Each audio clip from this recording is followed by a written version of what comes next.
everybody. Welcome. Hi.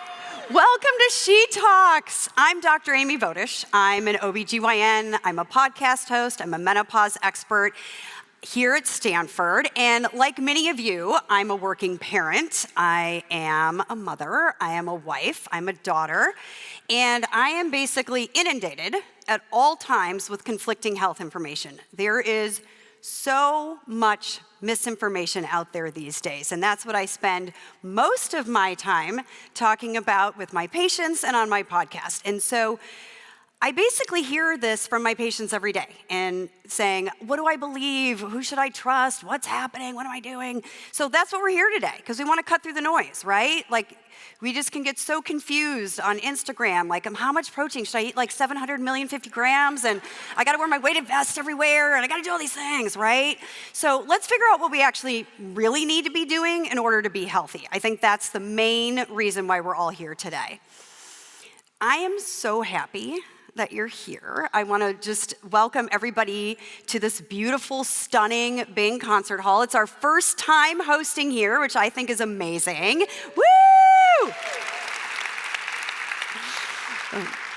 I also want to welcome everybody who's on our live stream today. We have so many people from all over the world who are joining us, and I'm so happy that everyone has decided to tune in today to kind of figure out what we're doing. So the cool thing is we have 4 leading experts that are here today. They're going to share their research and their insights on movement, so important, on our gut biome, which I was like, what is that? Okay. And preventative health. So what do we need to be doing what do we actually need to be doing in order to take care of ourselves? At the conclusion of our formal talks today, we're going to invite all of our lecturers back up to the stage. We're going to do a Q&A. So please, you have QR codes. Please submit your questions. We're going to try to get through as many of them as we possibly can. We do not have an official break. So there's no break in the program, but if nature calls, you need to use the restroom, you need to stretch your legs, you can go out to any of the exits and just ask our ushers to direct you to the nearest restroom facilities for you. Okay, let's launch into our first talk, right? Okay, this is gonna be so cool. Okay, so our first talk this morning is exercise physiologist Dr. Friedlander. She is going to be focusing on one of our most vital pieces of health, our muscles. My husband always says, sun's out, guns out, but he's from LA, so I can't really help him. So for those of us who care a little bit more about what's happening on the beaches of Santa Monica, your muscles are your body's best friend. This is what is going to help us. This gives us mobility, it gives us balance, it gives us strength. It's basically what we need to do in order to just live our lives, right?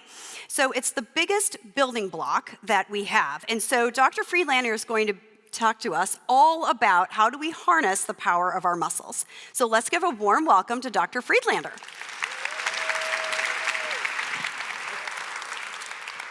Thank you for that introduction, and thank you to the committee for inviting me here today to talk with all of you about my favorite topic, physical activity and aging. And it's a pleasure to be here with all of you. So, I'm going to start with a statement here. Even physiologists age. Now that may seem ridiculous, but it comes from personal experience. One might think that for someone who's an exercise physiologist and has been talking about aging and physical activity for decades, I would have been prepared for what's coming with age. Not so. On the contrary, I thought somehow all of my knowledge about aging would protect me, would make me exempt from aging. That's not the case. I'm aging like all of you. And for me, it's fortunately not come with a great deal of pain or injury so far, but with hesitation. So let me explain what I mean by that. So I have had the good fortune of having a lot of opportunities to be outside, to play sports, to do a lot of different activities, and I almost always said yes to physical activity. So, do you want to go skiing? Yes. Biking? Yes. Backpacking? Yes. E-foiling? Yes, I guess. And more recently, I have started to hesitate. So now I do a calculation in my brain. What's the risk reward of this activity? Am I gonna get injured? Is it worth the pleasure of doing this? And so I'm finding this hesitation. And this hesitation comes from a feeling of encroaching frailty based on waning strength. And so I want to be fit enough and strong enough to continue to say yes to those activities that I enjoy, even if they're modified. And I want that for all of you too, right? So it doesn't come in the form of a pill, it comes in the form of a little bit of work. This is an actual sign in front of a senior living facility. Slow elderly, right? I'm not sure if it's slow, there are elderly or slow elderly, but so this is the perception that we have in the world of aging, right? Hunched over, cane, walking slowly. Well, I want that perception and reality to change to something more like this. So outside, elders at play, right? Maybe we could have a little skateboarding sign that says, slow elders skateboarding and their eyesight's not so good, so be careful. But there are people out there doing all sorts of amazing things at very advanced ages. So we have Dorothy here, 104, skydiving. Matea, 92, running marathons. And Natalie, who's just broke the record for the oldest woman to finish the Hawaii Ironman at age 80. For those of you who don't know what the Hawaii Ironman is, it's a 2.4-mile swim, a 112-mile bike ride, and a marathon, so 26-mile run, all in 17 hours in the heat and humidity of Hawaii. So most people at any age can't do that. She did it at 80. There's some men breaking records there too, nice. But what's common in all these pictures?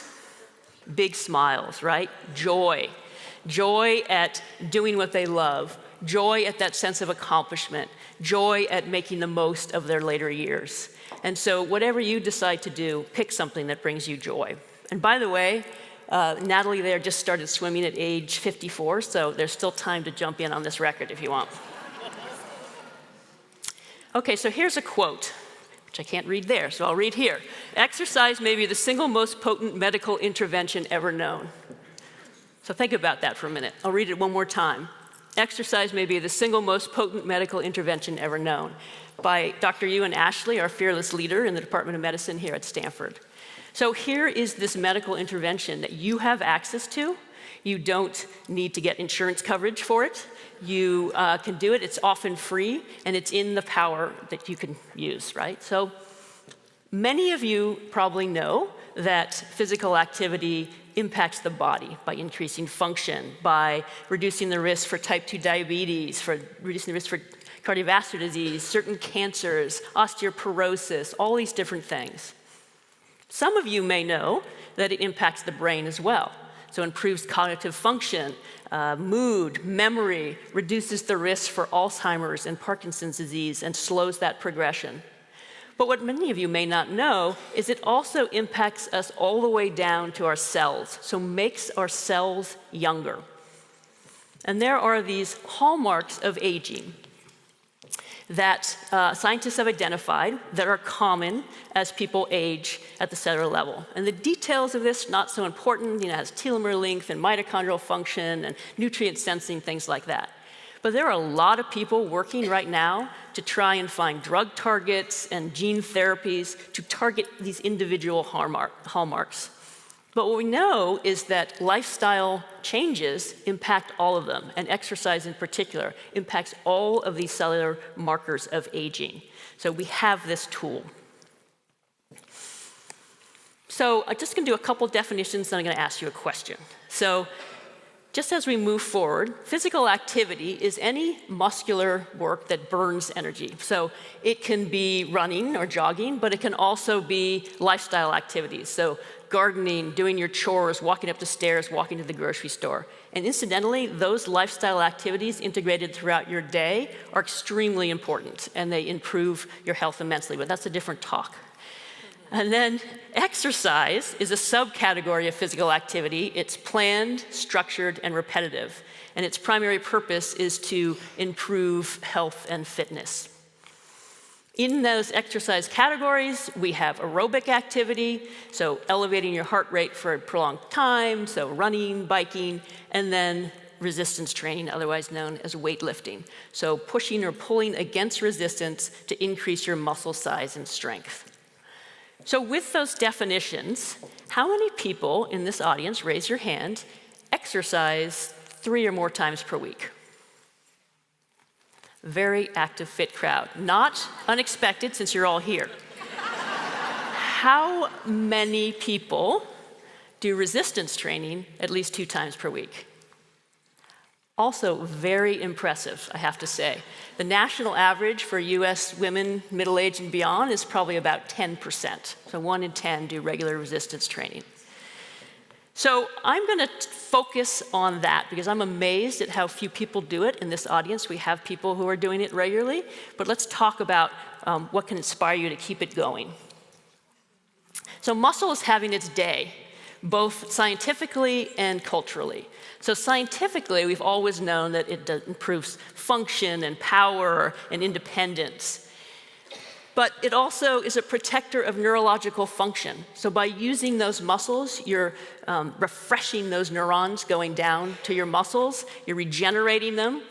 It's a modulator of disease risk, which we've already talked about. It is also an endocrine organ and a regulator of metabolism. And we're going to talk about that in more detail in just a moment. Culturally, we're also at a different time. So people are retiring and not interested in just hanging out by the pool and drinking umbrella drinks, right? They're interested in traveling and being with their grandkids and doing the activities that they've always done. And as women of a certain age, many of us are the first Title IX generation, right? So we grew up playing sports and we want to continue to do that. So people are very interested in maintaining that muscle strength. So this is a very telling figure. This is what happens to muscle strength and mass throughout the lifespan. So age on the x-axis, and then muscle mass and strength. And you can see that early on, we're trying to increase our peak, and then we're trying to maintain mass as we age, and then later years, we're trying to diminish the loss of muscle. But there are multiple colored lines on here, and you can be within each of those lines. And what you may notice is the green line is longer lived. So better lived and longer lived with more muscle strength throughout the lifespan. And you can move back and forth between those different lines. There was just a paper that came out in JAMA this last month that showed that when you looked at older women and you controlled for amount of activity and steps and sedentary behavior and even inflammation, that muscle strength emerged as the predominant determinant of all-cause mortality, meaning the stronger you were, the less you were likely to die of any cause. And this decrease over time is a combination of loss of muscle mass, loss of fibers. You lose about 8% of strength per decade after age 40, and then a loss of power. So the ability to move things quickly, right? And we need power for our activities of daily living. So we need power to get out of a chair, to get off the toilet, to climb stairs, get out of the way of a moving bus. All these things require power. And there's a saying that a 20-year-old uses 20% of their strength to get out of a chair or off the toilet, and an 80-year-old uses 80% of their strength. Those are averages. You want to be on the good side of that average, right? Because if it takes you at age 80 100% of your strength to get off the toilet, you're going to be losing your independence very soon. You're not going to be able to take care of your activities of daily living. But the good news is that you can. You can increase your strength at any age, which we'll talk about more later. So function, we know, is a very important factor associated with muscle mass and strength. I also mentioned that muscle is an endocrine organ, right? So it's not just moving you, it's communicating throughout your body. So an endocrine organ is something that releases substances, proteins, hormones into the blood that go to different parts of the body and impact those parts of the body. And over the last couple decades, we've learned more and more about how muscle works as an endocrine organ. And they release these things called myokines. And when they're released during exercise, they're sometimes called exerkines. And it's as if your muscle is acting as a pharmacy. It's sending out medications to the different parts of your body to improve your health and wellness. And that's how the communication happens with exercise. That's how it can have such broad-reaching effects. So here is one example of some of the tissues that the myokines impact. So they can feed back on the muscle themselves. They can impact the brain, the fat, the immune function, adrenal glands, the gut, pancreas, liver, bone, blood vessels, skin, all these different things. It's like you're being monitored for your physical activity, and your tissues and other parts of the body are responding accordingly. Those myokines or exerkines work through a variety of mechanisms, but one I want to highlight is that they are anti-inflammatory. So many of you have heard that this chronic inflammation that we suffer from in the modern world causes a lot of issues with metabolic disease. If we sprain our ankle and it swells up, that's a good thing. It's acute inflammation. There are healing molecules that go in there that make it better. But this sort of diffuse, ambiguous inflammation in the body is not so good for us. And the myokines are anti-inflammatory. So they cut down this chronic inflammation, whereas adipose tissue, those are actually adipose cells, not breasts, that someone first saw that slide, told me about. Those are fat cells, and those are pro-inflammatory. And the point that I want to make here is that if you're exercising, and even if you don't change your body composition at all, your muscles can cut that inflammation by cutting the pro-inflammatory adipokines that are released from the fat tissue. So this concept of being fit and fat, that you can be metabolically healthy if you're exercising, and you can be healthier than skinny people who are sedentary and not exercising. Whoa. All right. Muscle is also a very metabolically active tissue. So your brain runs your body, but your muscles run your metabolism, right? So if you increase your muscle mass, you will have tissues that will burn more calories 24/7, every day of the year. Now, the incremental gain in the calories that you burn with more muscle is pretty small. But if you add that up over time, every hour, every day, throughout the year, it starts to make a difference. But maybe even more importantly is that your muscles are the sink for a variety of fuels. So the more muscle you have, the more healthy muscle you have, the more you can dispose of glucose, which keeps glucose out of the blood. The more insulin sensitive you are, so you won't risk getting type 2 diabetes. When you have high fats in the blood, it disposes of those fats as well. So if you are using your muscle and you have a lot of muscle, you have what's called metabolic flexibility, which is the ability to move from one fuel to another depending on the needs of the tissues. And that keeps those from accumulating in the blood and getting stored in tissues where you don't want them and leading to various adverse events. So metabolic flexibility increases. So the good news, you can improve muscle mass and strength at any age. Right? So your muscle remains plastic throughout your lifespan. And a study I like to cite frequently is one of my favorites because it's done in a very old age group. So a group of older men and women in a long-term care facility, they had a mean age of 90, and they started an 8-week resistance training program, and they increased their muscle strength by 174%. They increased their thigh muscle area by 9%, and they had an increase in gait speed, stair climbing ability, balance, and spontaneous activity. So you often see this, that you get this spiraling up in physical activity when people get a little bit stronger, more confident, less fearful of falling. And so it can have this cascading beneficial impact. So at 90, these people were able to have substantial gains in strength and muscle size. So you're never too old to start. Now, as we get older, we do have to be more intentional about it. So there's something called anabolic resistance that we develop as we age. And it's kind of like having a dimmer switch on the response of your muscles.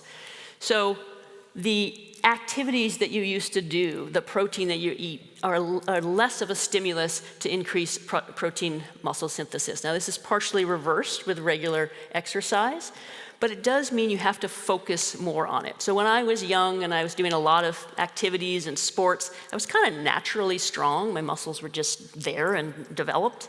And now I find that is not the case. That I have to be more intentional, and I have to actually do resistance training to maintain that muscle mass because of this anabolic resistance. So you can overcome it, but you need to pay attention to it. It's not going to come as naturally anymore. So, what is the minimum effective dose? Now, a lot of you are already lifting, so you're beyond this, but for those who have never done it, these 4 exercises are a good place to start, because they impact most of the musculature in your body. They're functional movements, so they're things that you do in your daily life, like squatting down to pick something up, right? Lifting your luggage into the overhead bin in the airplane. So a lower leg exercise that works the thighs, the butt, the calves, the leg, the feet, so a squat. It can be loaded or unloaded depending on your level. And then an upper body push, an upper body pull, and an overhead press. So that gets the upper body musculature, you get the core automatically with those exercises, and you get the lower body. You can do whatever works for you in terms of comfort and the amount that you're lifting. We'll talk about light and heavy weights in just a moment. But you want to, progress, and as you get better, you should increase the weight or make the exercise more difficult if you're doing some body weight exercises. You can get by with a single set of each of these if you approach failure in that set. Meaning you go until you really don't think you can do another one, like maybe one more, possibly 2, but really you're working hard. And that allows you to influence all the different muscle fibers that you have. Doing more sets is good, but if you think of an analogy that my friend uses, you take a towel, and when it's wet and you want to wring out the water, the first time you wring it, you get a lot of water out of it. And then the second time you wring it, you still get some water at it, but it's a lot less, right? So the biggest impact is that first set. If you have time for more, great, do more. Added impact. So that shouldn't take that long. Okay, light versus heavy weights. So we get this question a lot, and there's a lot of information out there. You need to do this, you need to lift heavy shit, you need to do this. So, and that's true in a certain sense. But anyway, my feeling on this is that you should do whatever works for you, right?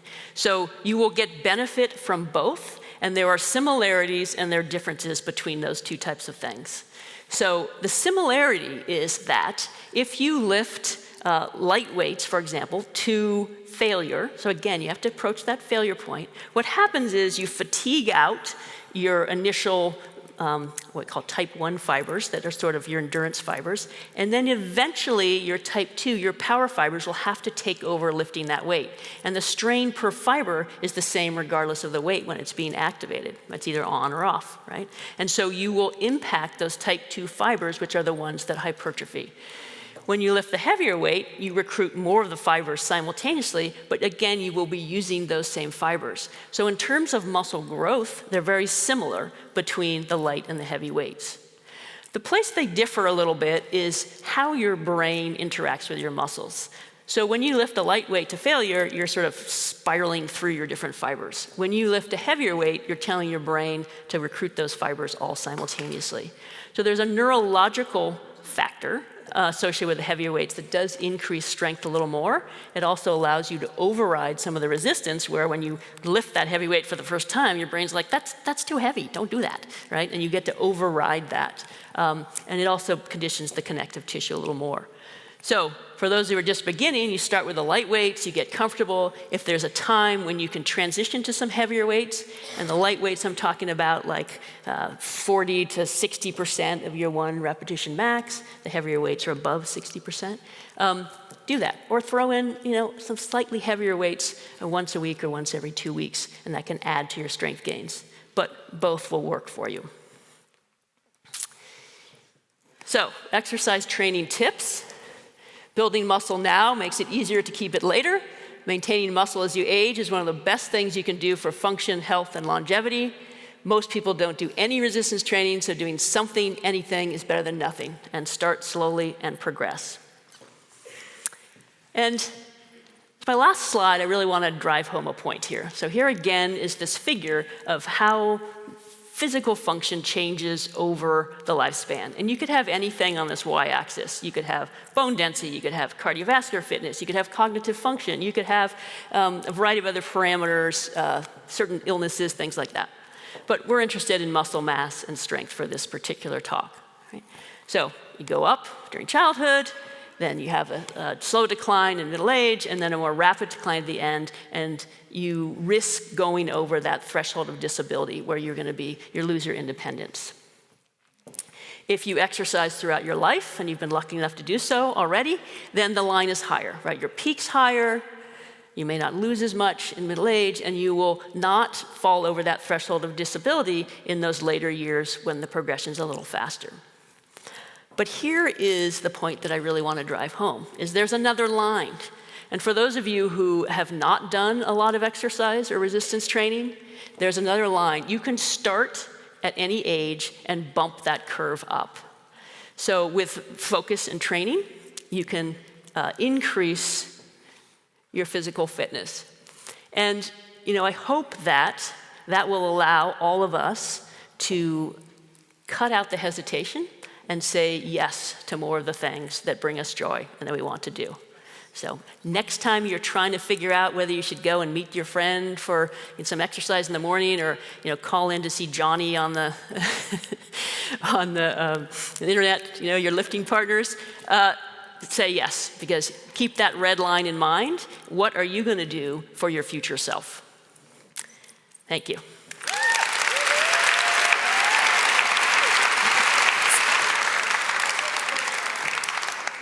So that was pretty spectacular, right? Can we give it up one more time for Dr. Friedlander?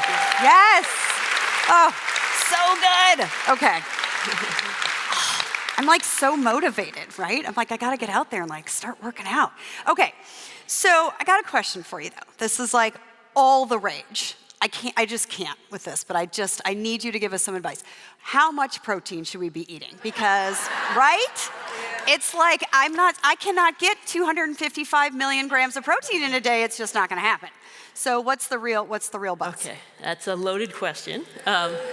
Obviously, there's a lot of information out there, and the increase in protein requirements is actually based on some solid science. So for athletes, for people who are trying to gain muscle mass, for older adults who have that anabolic resistance, having more protein than the RDA is actually useful. So the numbers that people cite are about 1.6 to 2.2 grams per kilogram body weight per day, which is a fair amount of protein. So for someone my size, that's a little over 100 grams of protein a day. So 3 or 4 large chicken breasts, 6 cups of cooked lentils, so a fair amount throughout the day.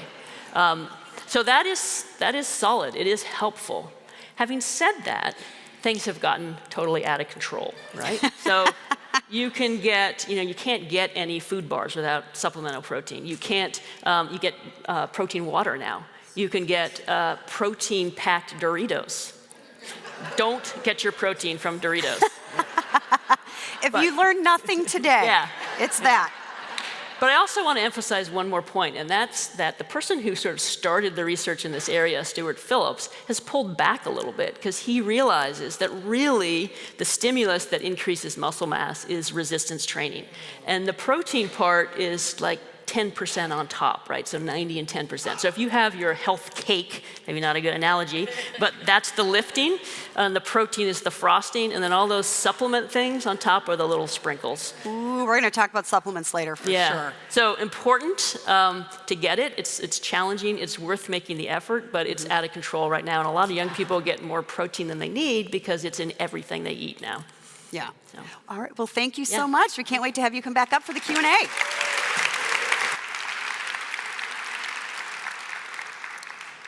Okay, so next up, we have, I'm super excited about this. We have doctors Erica and Justin Sonnenburg, and they don't just share a last name.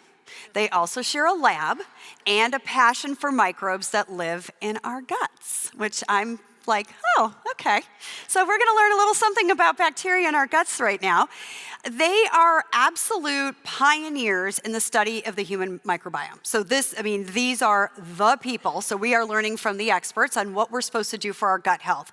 And I'm actually really excited to hear about this. So let's gear up. We wanna learn about how we're gonna harness the power of these little buggers in order to live our best selves. So, all right, Dr. Sonnenburg. Thanks, Amy. Yes, you're welcome.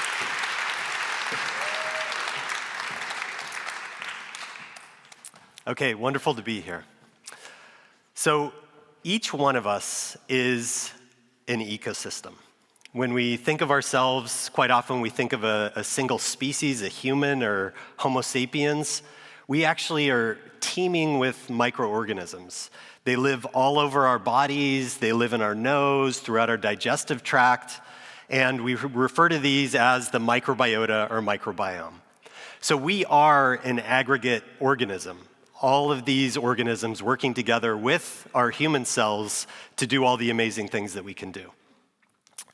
So the vast majority of microbes in our body live at the far reaches of our digestive tract, in our colon or large intestine.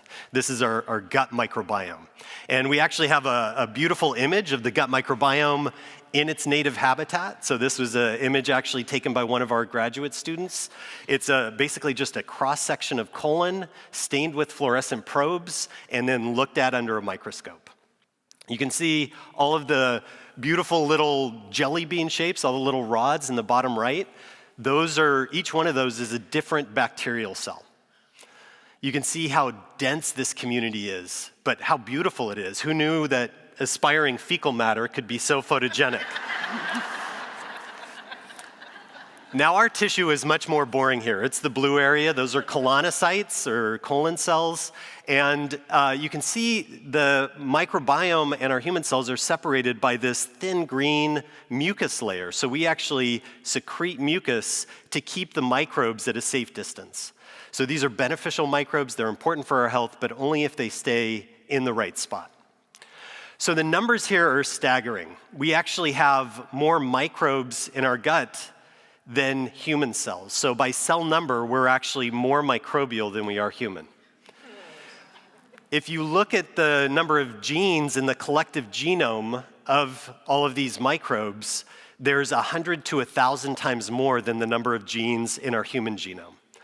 So just an incredible coding capacity, incredible metabolic potential, incredible developmental signals. So these microbes are wired into our biology. And so we've known for a long time that our gut microbes are important for digestion, they're important for gut health. This is all pretty intuitive, I think. They're right in line with our diet. They live right up next to our gut. But what we found over the past 15 to 20 years as a field is that our gut microbes are influencing biology all over our bodies. So how you harvest calories and how those calories are stored are influenced by your gut microbes. Your immune system is directly downstream of what is happening in your gut microbiome. So we know how likely you are to respond to a vaccination, how likely you are to fight off a respiratory infection, how well you respond to immunotherapy if you're battling cancer. All is greatly impacted by the gut microbiome. Now, we also know that there's this powerful brain-gut axis. So our gut microbes can impact things like moods, behavior, neurodegeneration. We know that our gut microbes can control neuroinflammation, which has been linked to anxiety, depression, and Alzheimer's disease. So these gut microbes are impacting everything going on in our body. And we've depicted this perhaps a little microbe-centric. We're microbiologists. The microbes are in control of everything. I think maybe a better way to think about this is that microbes are part of this amazing integrated system that is our biology. And it's like we've discovered over the past 15 to 20 years a new organ in our body, a microbial organ, and now we're trying to figure out how it works. But this organ is actually, I think, a bit different than our heart or our liver for a few reasons. Number one is that it's malleable. So we can change our gut microbes. We can change them just based on what we eat in a daily basis, and we'll talk more about this. We also know that these gut microbes are linked, as I mentioned, to so much of our biology, and they're different in each one of us. So it's very clear that our gut microbiome is going to be an incredibly important part of precision health or individualized medicine.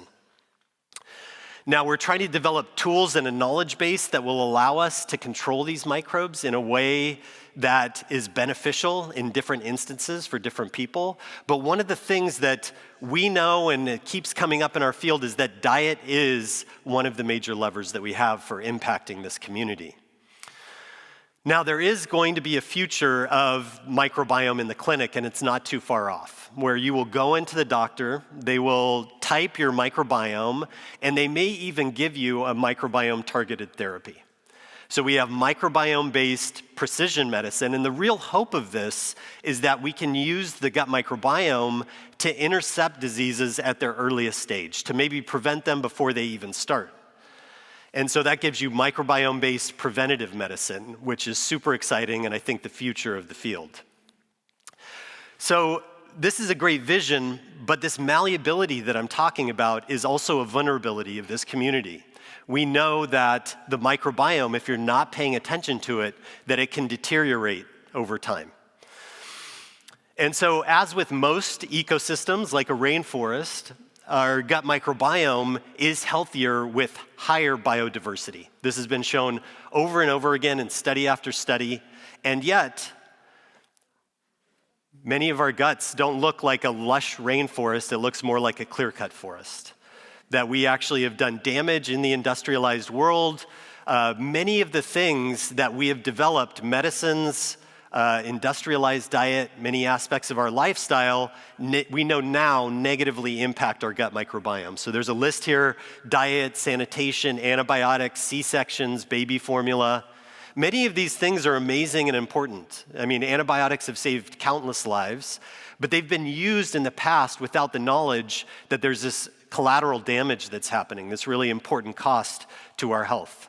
And so the question is, how do we have the best of both worlds? All these wonderful modern things, but at the same time fostering health in our gut. Now, I mentioned that our gut microbiome is controlling our immune system. We also know that many chronic diseases are on the rise over time. And many of these chronic diseases are fueled by chronic inflammation, autoimmune diseases, obesity, metabolic diseases. Asthma, allergies, even many types of cancer, colorectal cancer, are fueled by inflammation. And there's a big hypothesis in the field right now that the disruption that we've caused to our gut microbiome may be one of the major drivers of not just these rates going up, but the age of onset moving earlier and earlier. So how do we reverse that?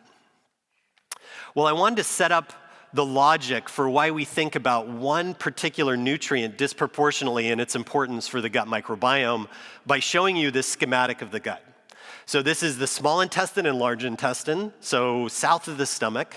And the gut microbiome actually lives, as I said, at the far reaches. So, there are microbes throughout our digestive tract, but most of them live in the colon, and that's at the end of the line. So if you're eating a Western diet, rich in protein and fat, lipids, starch, these are easily digested nutrients that get digested in the small intestine, they get absorbed into our bloodstream, and leave our gut microbes starving. If you're eating complex carbohydrates, dietary fiber that we find in many plants that we eat, these complex carbohydrates we don't have the capacity to degrade. Our genomes don't have enough of the functions to degrade these thousands of complex structures. These complex carbohydrates move to the microbiome in the colon, and that is one of the major professions of the gut microbiome, degrading and fermenting dietary fiber. Now, when our gut microbes degrade dietary fiber, they make their own waste products, their own fecal matter in our gut, and that is in the form of these microbiome-based metabolites. So some of you may have heard of butyrate or acetate or propionate. These are short-chain fatty acids that our microbes produce when they're fermenting dietary fiber. Now, the amazing thing about these short-chain fatty acids is they induce anti-inflammatory states in our immune system. They induce an important T cell called a T regulatory cell that leads to less inflammation in our bodies, leads to tolerance of food antigens. These short-chain fatty acids also modulate our immune system. So they induce GLP-1. Most of the GLP-1 in our body comes from our gut cells, and it's induced by these short-chain fatty acids. So imagine if you take a society and you eliminate dietary fiber in the food chain.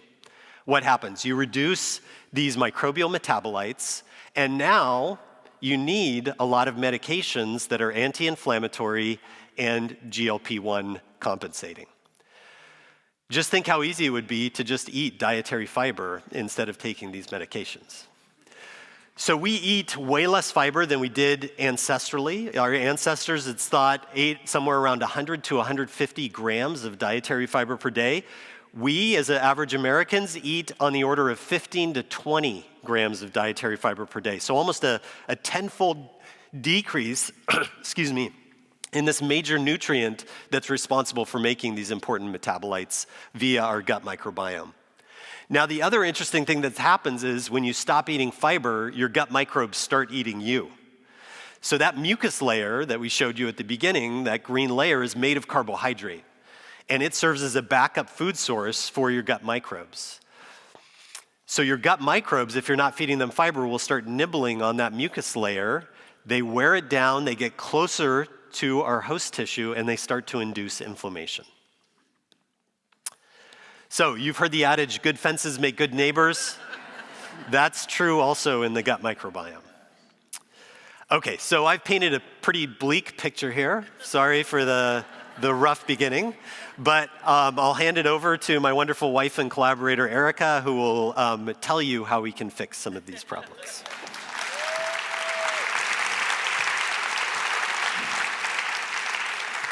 Okay, like Justin said, he's painted a pretty bleak picture, but I'm here to tell you that it's not too late, and there are some easy things that we can do to improve our microbiome and our health.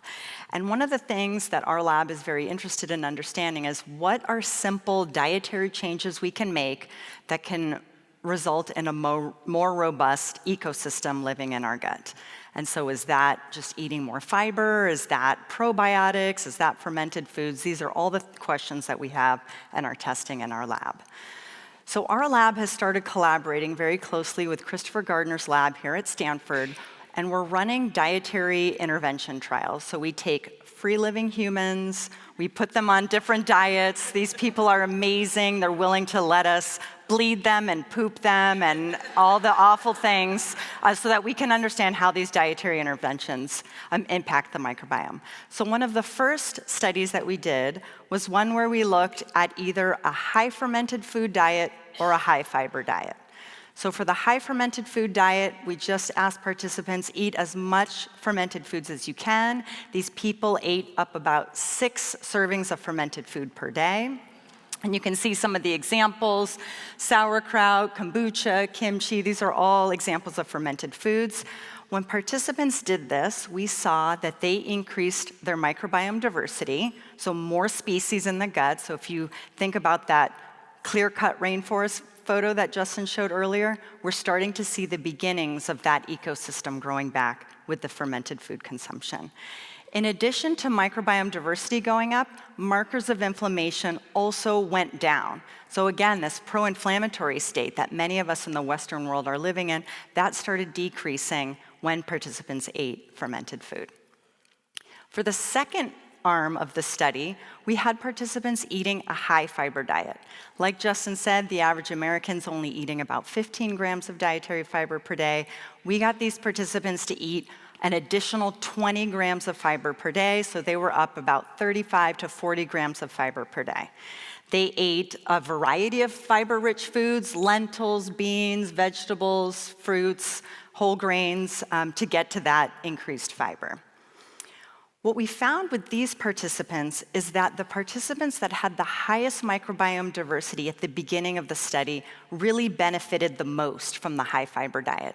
So they needed to already have kind of a richer ecosystem so that when they consumed the dietary fiber, the microbes were there ready to degrade that dietary fiber, generate those short-chain fatty acids that Justin was talking about, to then lower their inflammation. So people with high microbiome diversity at the start really were the ones that benefited the most. And fiber is something that we know and have known for a while is very beneficial. But we think of fiber often as something that improves gut health. So if you're having like issues with constipation and your physician might say, oh, you need more fiber, we think of it as sort of a gut-specific nutrient. But really, dietary fiber influences the microbiome and all of our physiology. So this is an example of a study where they aggregated 17 different studies, looked at over 1 million people, and recorded 70,000 deaths. And what they found in this analysis was that there was a 10% reduction in the risk of all-cause mortality with each 10 grams per day increase in dietary fiber. So in our study, where participants were eating 20 more grams of dietary fiber per day, that would be a 20% reduction in risk of dying from that increase of dietary fiber. So fiber isn't something that just promotes gut health, it promotes our overall health. And this little question here I think is a great one. The more dietary fiber you eat, the less likely are we to die. So when we did that fiber fermented food study and saw increase in microbiome diversity, one thing we thought about was infants. Because when we are born largely devoid of our microbiome. Babies are largely sterile. But when they're born, they start collecting microbes from their mothers, fathers, caregivers, siblings, even from their pets in their environment. And so we wondered whether there was a way of improving the microbiome of these infants early in life through doing dietary interventions on their mothers while they were pregnant. And we know that the microbiome is so important early in life because the microbiome is the infant's first interaction with microbes. It teaches the immune system what is a good microbe that I can tolerate and live with and maybe benefit from, and what's a bad microbe, something that's going to make me sick that I have to learn how to fight off. And the reason why this education is so important is it trains our immune system how to behave appropriately in our environment.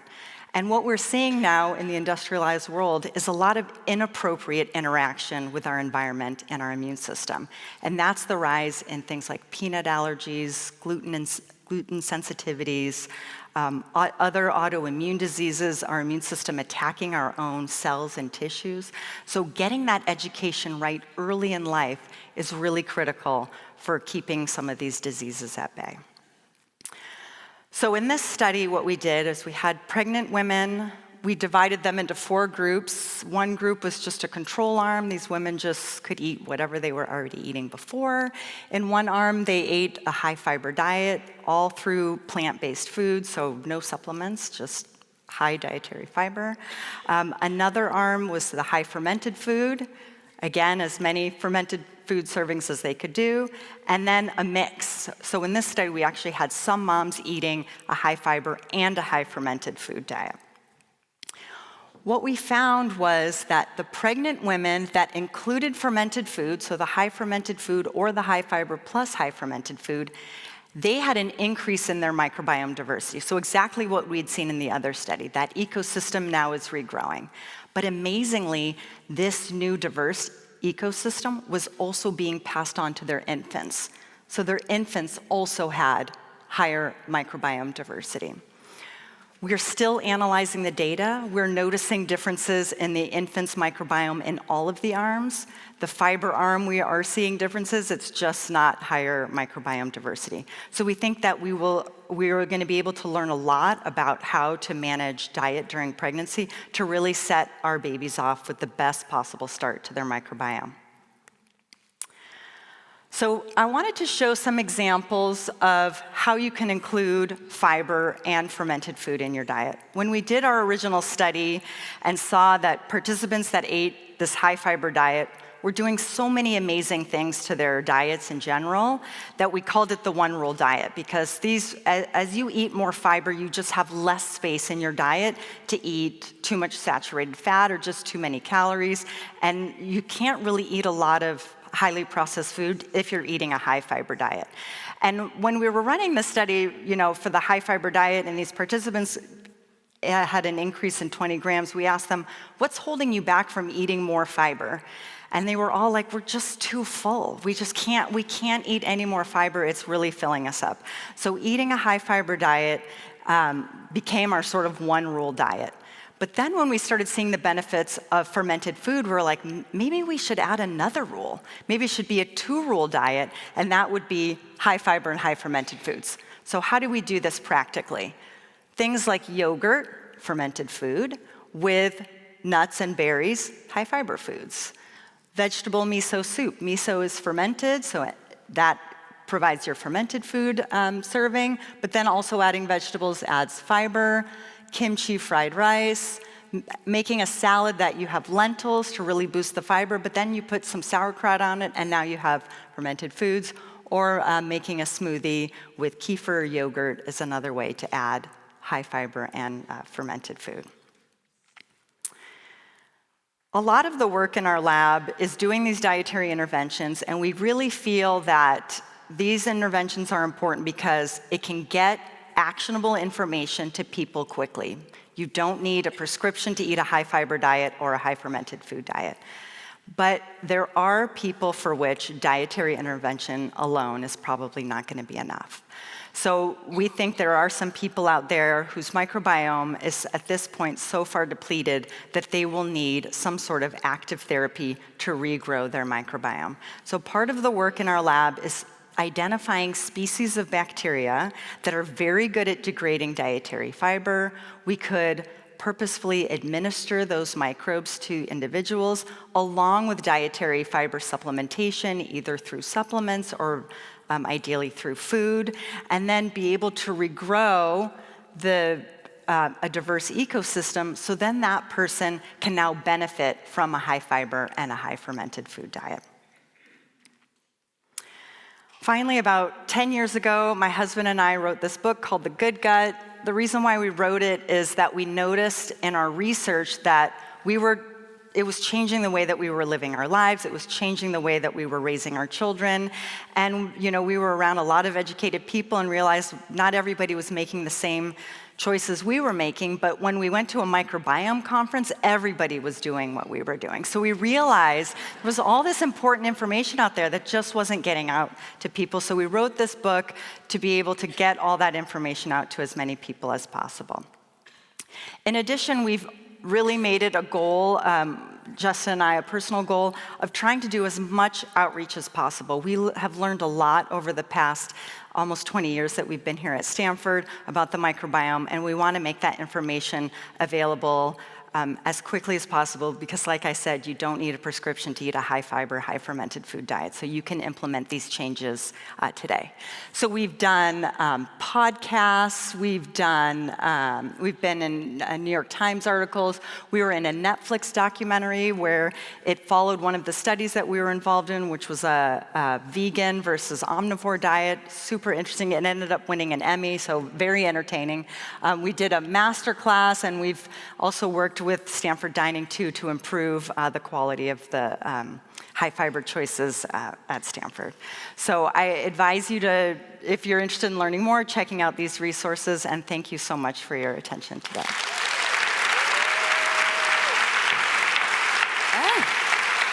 Thank you.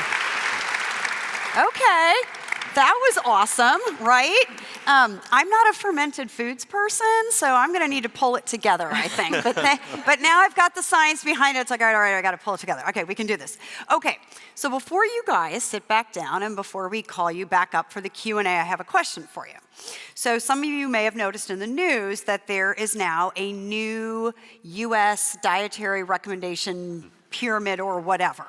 So what did they get right, and what do we need to be cautious about?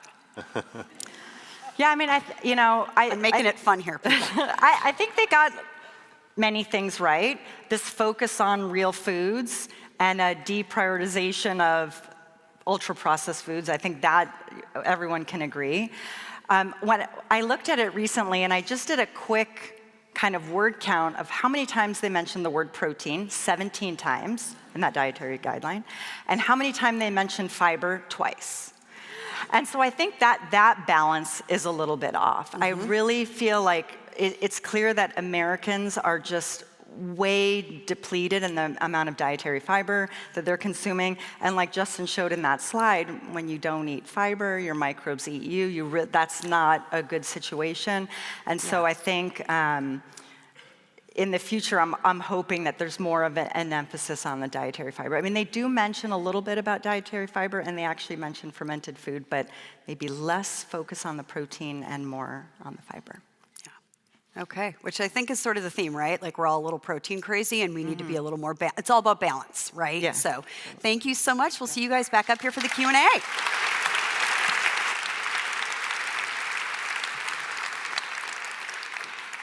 All right, how's everybody doing? Okay, whoop, whoop. All right, so we learned about our muscles, we learned about our guts. And now, one of the things that I think is so important is we have to learn about preventative health screenings. Like, what are the things that I actually should be doing versus what's all the noise out there? So our final speaker this morning is Dr. Sharon Hung. She leads our women's health program here at Stanford, and she is also a primary care physician, and she is an expert. So Dr. Hung and I work together on we have a collaborative here on menopause, and we work together, and she is like our go-to expert on like, all right, what are we supposed to be doing for preventative health screenings, because there's so many things that are changing and there's so many different ideas. So she is going to dispel some myths, and she's going to give us a plan of what we're supposed to be doing to take care of ourselves. So let's welcome Dr. Hung to the stage. Thank you. Thank you all for being here this morning. As a primary care physician, I have the privilege of taking care of women across their lifespan. And I'm here to talk to you about something today that can really make a difference for you and your loved ones, and that's preventative screenings for cancer and for cardiovascular disease.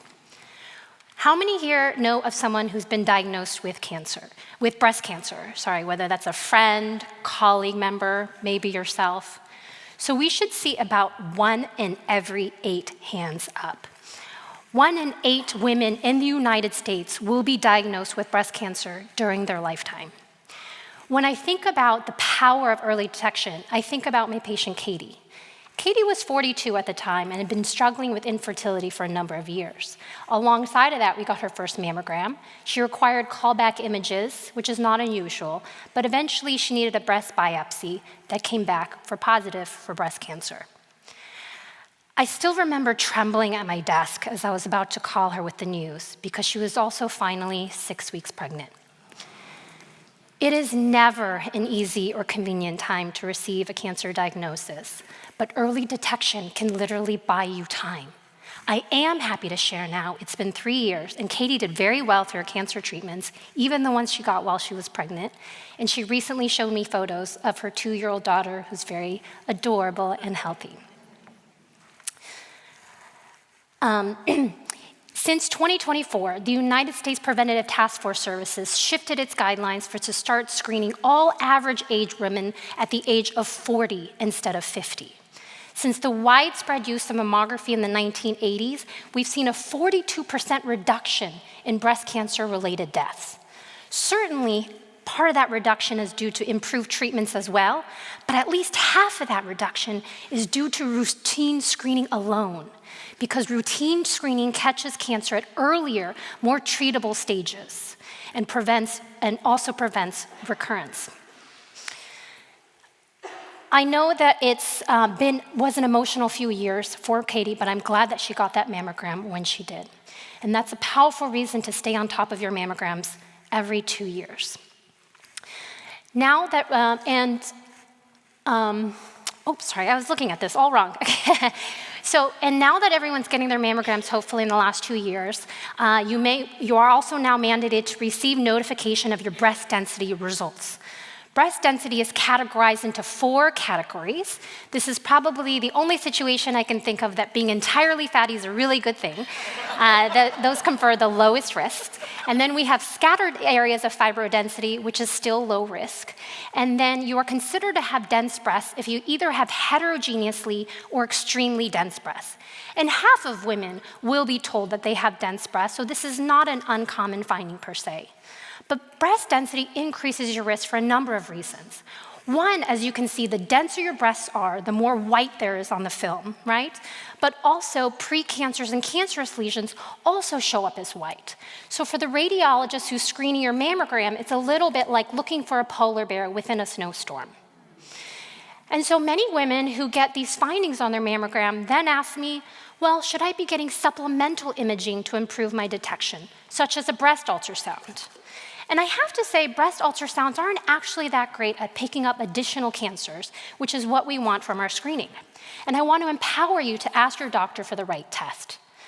For our patients who are at highest risk, we do still recommend a breast MRI because that's our most sensitive modality in picking up additional cancers. So if you have a BRCA mutation, if you have a first-degree family member, like a sister or mom with a BRCA mutation, and you've been tested, or you carry another genetic mutation, such as P10 or PALB50, or if you've had radiation to your chest when you were younger, generally for treatments for lymphoma or other pediatric tumors. But lastly, if you have a greater than 20% lifetime risk of developing breast cancer, an annual MRI is recommended in addition to your annual mammography. And how do we know what your lifetime risk is?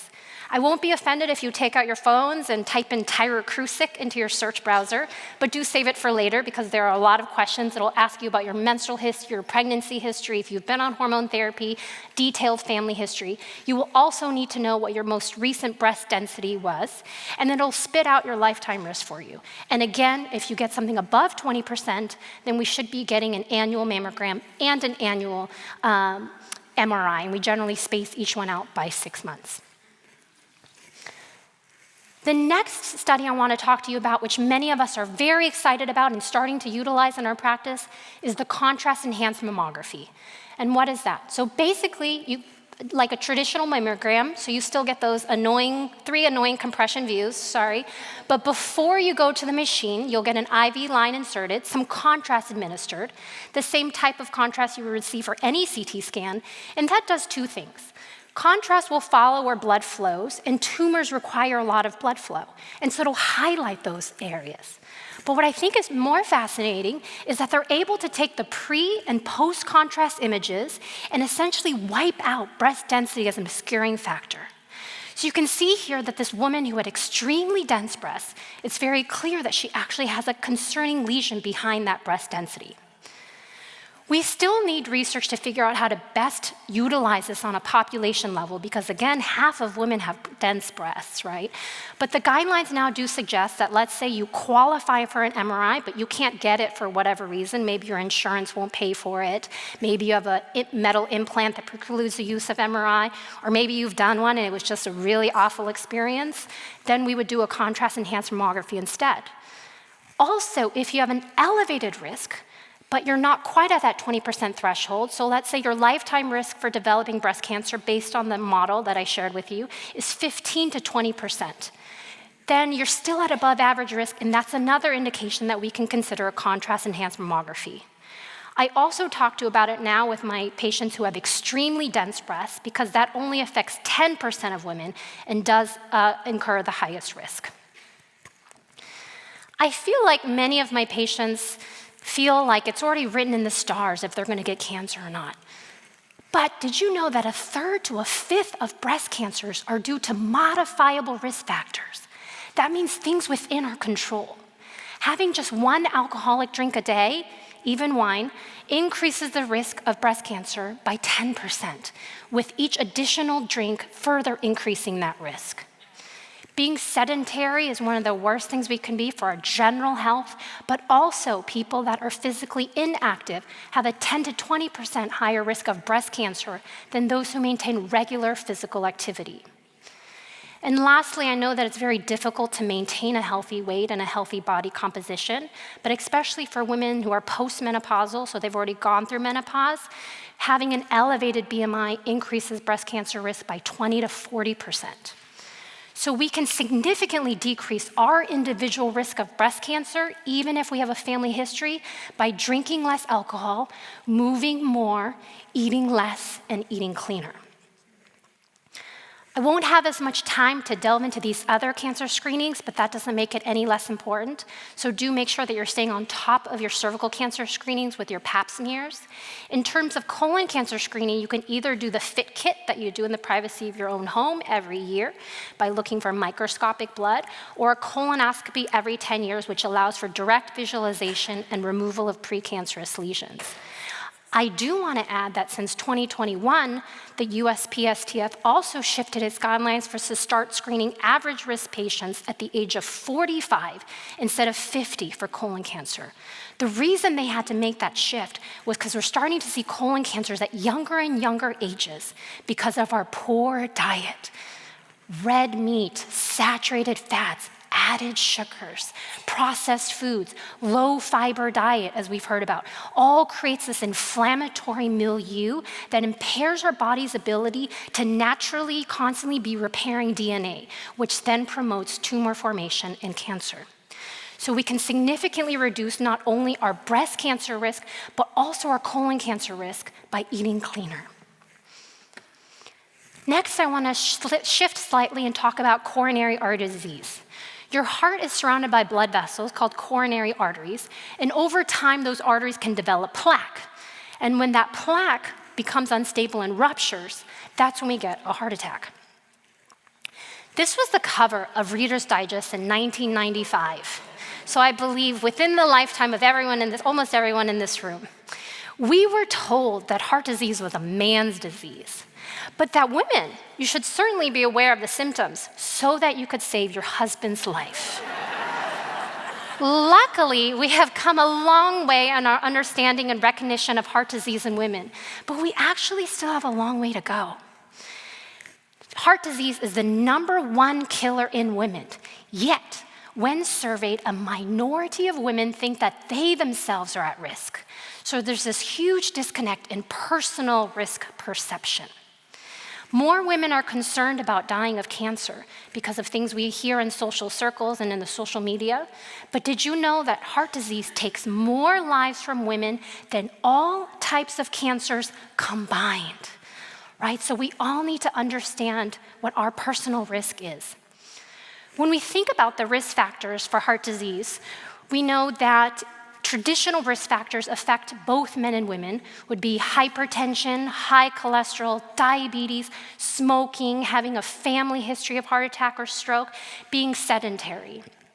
But what I want to focus on instead are risk factors that apply to women only, because I think these are under-discussed. A lot of times when I first meet a patient and we're gathering her history, she'll let me know that, oh yeah, I had issues with my sugar or blood pressure during pregnancy, but they're not issues anymore. I don't have diabetes or high blood pressure. And I think it's important to understand that pregnancy is essentially like life's most arduous stress test. And you didn't quite pass with flying colors, right? So even if they're not issues today, they still confer an elevated risk for you in the future. For women who've had PCOS, they tend to have more of those traditional risk factors I mentioned, so higher blood pressures, higher cholesterol, elevated weight and sugars, and so they can develop cardiovascular disease early. Autoimmune diseases tend to affect women much more than men, and we often think of lupus and rheumatoid arthritis as affecting the joints, but we have to remember that because there's this chronic state of inflammation with those conditions, that can also induce more plaque in those blood vessels, so those patients are also at higher risk.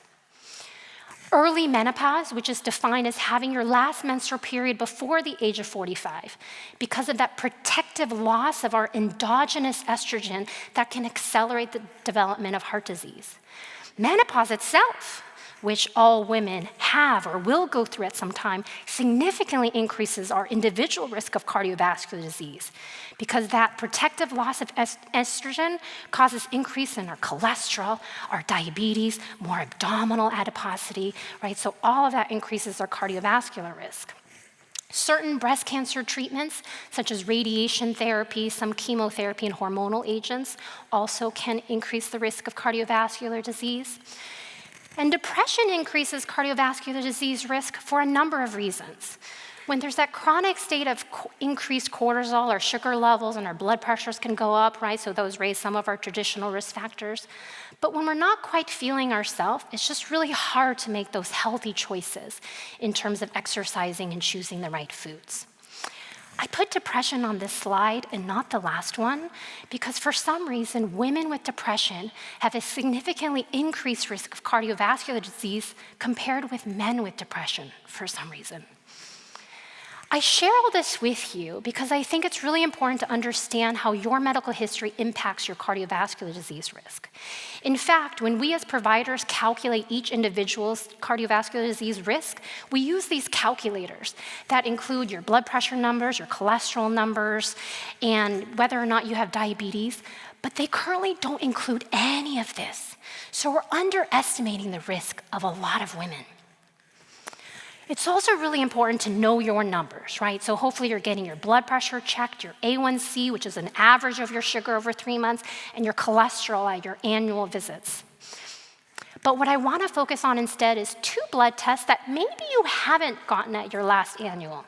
And that's the lipoprotein A and the high-sensitivity CRP. A lot of phones just came out. I love it. So you are all aware of the LDL particle, right? Your LDL particle is called the bad cholesterol, rightfully named because the higher your LDL is, the higher you are risk for cardiovascular disease. Well, the LDL is actually a type of lipoprotein, and lipoproteins are cholesterol transporters. They transport cholesterol through your bloodstream. And the lipoprotein A is another type of lipoprotein, but it has this extra rainbow tail called the apo-A protein that makes it extra sticky. So it really likes to wedge into the sides of your arteries, right? Which then increases your risk of heart attacks, strokes, and plaque around the valves. It is now recommended for everyone to have their lipoprotein checked 1 time. And we say just 1 time because it's genetically determined. In fact, it's the most common genetically inherited mutation that increases the risk for cardiovascular disease. It actually doesn't change much with diet and exercise, like you can lower your LDL with some interventions. It does increase slightly after menopause, so there might be some opportunity to recheck it after that. And we currently don't have any medications that specifically lower lipoprotein A, but a lot are currently being studied and on the horizon. The next test I want to talk about is the high-sensitivity CRP. There are truly not enough studies looking specifically at women for prevention, which is why I was so excited to share this study.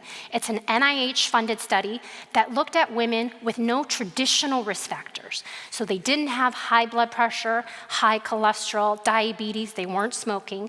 They checked a 1-time level of high-sensitivity CRP and followed these women for 30 years and found that the higher your high-sensitivity CRP was, which is a measure of vascular inflammation, the higher you were at risk for heart attacks or strokes, again, regardless of what your LDL numbers or blood pressure numbers were. And they also found that if they started these women on cholesterol-lowering medications, specifically rosuvastatin, a type of statin, that reduced that risk by 38%. So statins absolutely are helpful in women. Another tool at our disposal now is the CT calcium. And what that is essentially it's a really quick CT scan. You don't even need any contrast.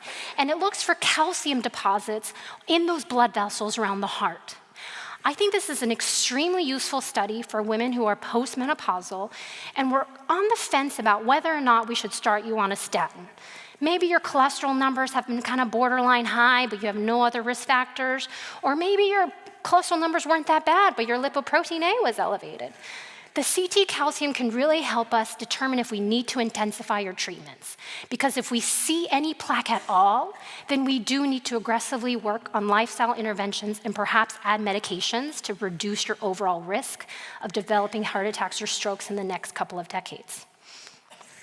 And so, if you have an elevated lipoprotein A above 50, or your high-sensitivity CRP is greater than 2, or we see any plaque in those blood vessels around your heart, then we need to intensify your medication treatments, generally with the use of statins, to reduce your LDL to at least less than 70, which can be really hard to do with diet alone. And for our really high-risk patients, we actually try to reduce it to even less than 55. And of course, control for your other risk factors that contribute to cardiovascular disease. So tight control of your blood pressure. By that, I mean as close to 120 as possible. Hovering in the 130s is not optimal. And controlling your A1C. So not only treating your diabetes, but also trying to reduce your A1C even if you have pre-diabetes, because reducing that A1C to less than 6 has also been shown to be beneficial in reducing cardiac events in women. While I've shared a lot about blood tests and medications, I do want to impart that reducing your risk of cardiovascular disease is well within your control. We emphasize the Mediterranean diet. So again, getting rid of that red meat, saturated fat, processed foods, replacing that with fresh fruits and vegetables, whole grains, plant proteins, lean proteins like chicken, healthy fats like avocado, olive oil, and fish. We heard a great talk about movement and try to get at least 30 to 60 minutes of activity a day.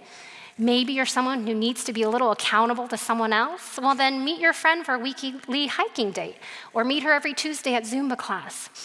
And we learned at last year's talk, if any of you attended at the Brain Health Talk, that trying something new and being outdoors and being social are great for our bone health. So maybe finally accept that pickleball invitation from your colleague or friend, right? And stress management. I know easier said than done, and if anyone has some tips to share with me after, I'm happy to take them. But do take time to do things like yoga, meditation, spending time outdoors. And again, if you're having any mood changes, do talk to your doctor early about any medication or therapy options as well. And lastly, if you do smoke or drink any alcohol, quitting or cutting back would be the single best things you could do for your heart health.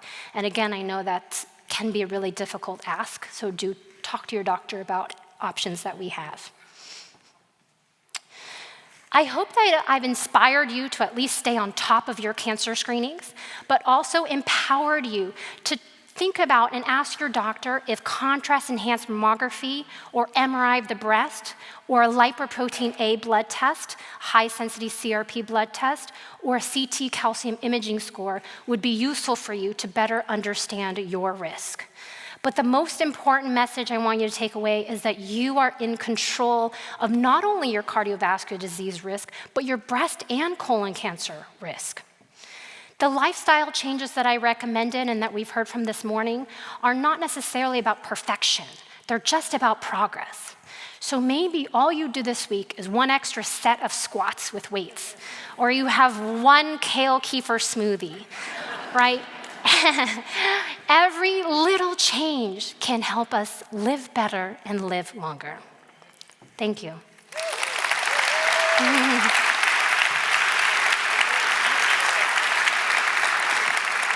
Okay. So I have another confession to make. I'm not really into fermented foods, and also my favorite food is red meat, and it was my first word as a baby, so I'm feeling like I'm really going to have to just make some serious changes after this. Well, thank you so much for that. That was awesome. That was super helpful. I think learning about, we call it LP(a) and the high-risk CRP are things that people can take away from that they may not have heard of before, so that's really great. But we received a lot of questions about bone health screening. And when should we start bone health screening? Because the guidelines are 65, but with everything, earlier detection means we can do better prevention and better treatment. So tell me what your thoughts are on that. Yeah, absolutely. So as Dr. Voedisch stated, the USPSTF recommends universal bone density screening starting at the age of 65 for all women. But guidelines do also say that we should screen earlier and start maybe at 50 for anyone with risk factors. So that would be if your parent had a hip or spine fracture, if you fall a lot, if you've had a fragility fracture, which is defined as, let's say you're just walking down the street or in your house, you trip, you fall, you break a bone, that's not normal. That's a fragility fracture, and we want to screen you earlier. If you've been on steroids for more than 3 months in your lifetime, so even if they've been short bursts for asthma, COPD, rheumatoid arthritis, right, that can really accelerate bone loss. If you have a history of malabsorptive disorder, so that can even include celiac disease, Crohn's disease, history of gastric bypass surgery, all of those impair our ability to adequately absorb calcium and D and other essential vitamins and nutrients, and those patients also need to be screened closer to 50. But I will also add that many of us in women's health start screening most of our postmenopausal women, even if they don't meet that criteria, because the guidelines are really in place to catch people with osteoporosis. And I do think that we need to be catching people who have osteopenia, which is the precursor to osteoporosis, because then we can really work on calcium, protein, strength training, maybe even use medications like menopausal hormone therapy to help prevent the progression of osteoporosis. And it's also important to remember that even though osteopenia is considered a precursor, most fractures actually occur in patients with osteopenia. And that's because we just have more patients with osteopenia. So we should be screening most women closer to the age of 50. Yeah, I really think about how menopause is a risk factor for osteoporosis, right? And we all sort of go through that around the age of 50. So that's a time for us to really be thinking about doing that. And I now want to invite all of our speakers back up to the stage for our Q&A portion. Come on. All right. And now you guys are all going to see me try to get on this bar top in this dress. So that's, can I? I don't know. Okay. All righty. So, Dr. Friedlander, we're going to start with you. I know. Whoa. Okay, I think I did it, everybody. Okay. Come on. All right, I can't move from here. Okay. Big question. Should I be wearing a weighted vest? Right? Everywhere I go, everybody's got the vest on. I've seen a lot of vests. All the rage. It depends a little bit on the context. So Okay. people wear weighted vests for a lot of different reasons. So in terms of muscle development, it's not that helpful because it's sort of a low-grade stimulus, right? Okay. So you burn more calories through the day if you're going out and you're doing your gardening in your vest and things like that. You can augment muscle if you wear your vest while you're doing some type of higher intensity exercise, like circuit training, because that increases the load. Or, a push-up then becomes a weighted push-up, so that could increase Okay. it. But you need the higher end stimulus for the muscle. Okay. For bone, Yep. which is I think why many people wear it, the data's pretty mixed on that. Okay. It seems like a little bit of improvement in hip density, but it's very interesting because bone doesn't respond as well to sort of gradual low loading as it does to impact forces. So if you're using it for bone, you might be better served to actually not use the vest or use the vest when you're doing jumping. So the way that connective tissue develops is if you load it for 40 cycles, so jump rope, something like that, it turns on the synthesis process. The sort of low grade, not tweaking that, not impact forces, a little less effective for bone. So I would say maybe not the vest and adding 5 minutes of jumping a couple times a day, maybe 8 hours separating it, and that really augments the bone synthesis. Like a jump snack. A jump? Okay. All right. We're doing a jump snack, people. It can be okay. short and it can be powerful. Okay. I love snacks. All right. Okay. Dr. Sonnenburg, how do changes in the microbiome affect inflammatory conditions like arthritis? And can specific foods help us lower that? Yeah, I mean, I know it's confusing, right? Like which Dr. I Sonnenburg? think a lot of it goes back to these studies that we were doing looking at things like a lot of fermented foods, which I know that you don't like, but I will say, one thing I want to say about fermented foods, it's not a normal part of the American diet. I mean, maybe other than yogurt, but things like kimchi, sauerkraut are not so commonly consumed. And so I would say, like in our studies, we gave participants like a ramp up period. So if you slowly introduce them, you can develop a taste for them. And what we've found as we've increased the amount of fermented food in our diet is that like you end up craving them. They have these amazing flavors, and especially if you're a person that really likes red meat, there's so much like umami flavors in these fermented foods that sometimes it can kind of give you the sense that you're eating almost like a steak kind of meal if you put it on top of beans and stuff. Test it out. Tofurkey, but fermented. Fermented foods is the key, all those molecules in there. So back to the arthritis. So what we found in our fermented food intervention is that it was broadly lowering like 20 different markers of inflammation that we tested.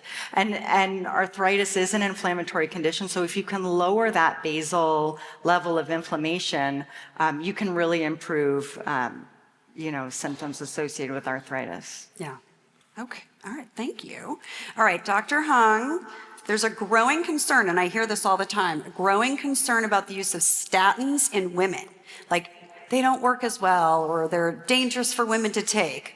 What are your thoughts? Yeah, so in terms of statins, we think about primary prevention and secondary prevention. So secondary prevention means that you've had a heart attack, a stroke, or a stent placement, and we're trying to prevent another event. And statins absolutely are very beneficial in that group. In terms of primary prevention and their use in statins, I think the problem is we just don't have enough data that looks specifically at women. Most of the data that we have is lumped with men. And when we do that, men are at kind of more elevated risk at baseline compared to women, and so we do see less magnitude of benefit in statins. But I would love to see more studies like the one I shared you that look specifically at women and included more gender-specific risk factors. In terms of safety, they're very safe. I think the most common side effect that people get concerned about is muscle aches, right? And I think this is a really interesting field because when they look at studies, and specifically we see more of a magnitude of this in women, if you go on a statin trial and you're given the placebo pill, as long as you think you're getting the statin, you're going to get muscle aches, right? So a lot of it is power of the mind. And I think, even if, my female patients get some muscle aches on statins, one, we certainly do try to start at lower doses and then work up. Also, if we need to switch statins, that often takes care of it. It's not necessarily a whole class effect. And lastly, it doesn't have any lasting effect on muscle strength or function. So I think of it as maybe you'll get muscle cramps, but probably not as long as you don't think you will, versus they might prevent you from having heart attacks or strokes, right? That's kind of incomparable that I think most of the time the benefits are going to outweigh the risks. Great take on. One of my take homes is that women are not tiny men, and so we need to have our own studies and we need to have our own research so we know how things work in our bodies, right? It's shocking, but we are different. Okay, Dr. Friedlander. So older women often face barriers to movement. So it can either be time constraints, like we're so busy, we're running around, we're doing all the things, or physical restrictions, right? Like we've started having some, physical ailments that are impacting us. So how can I overcome those barriers and get exercise back into my life? Great question. So we're finding that very short increments of exercise can be very effective. So people are doing studies with exercise snacks. So even if you're very busy, more snacks. Snacks, yes. Even if you're very busy, just interrupting your sitting and taking several flights of stairs and elevating your heart rate and using your muscles, getting up from your desk and doing squats, integrating those types of movements throughout the day can actually have a powerful effect. So if you're very time constrained, the short, intense exercise is emerging as a great option for that, and the high-intensity interval training, things like that. Which you just talked about, so we can do jumping, but then the next time you have 5 minutes, you can do squats or lunges or push-ups. Like, it doesn't have to be all at one time. I think sometimes that's such a hurdle, right? Like, I don't have 30 minutes, but you have 2 minutes. Exactly. And you can do it for 2. Exactly. And those add up through the day and through your life. So it can be very powerful. That's a great way to integrate things in.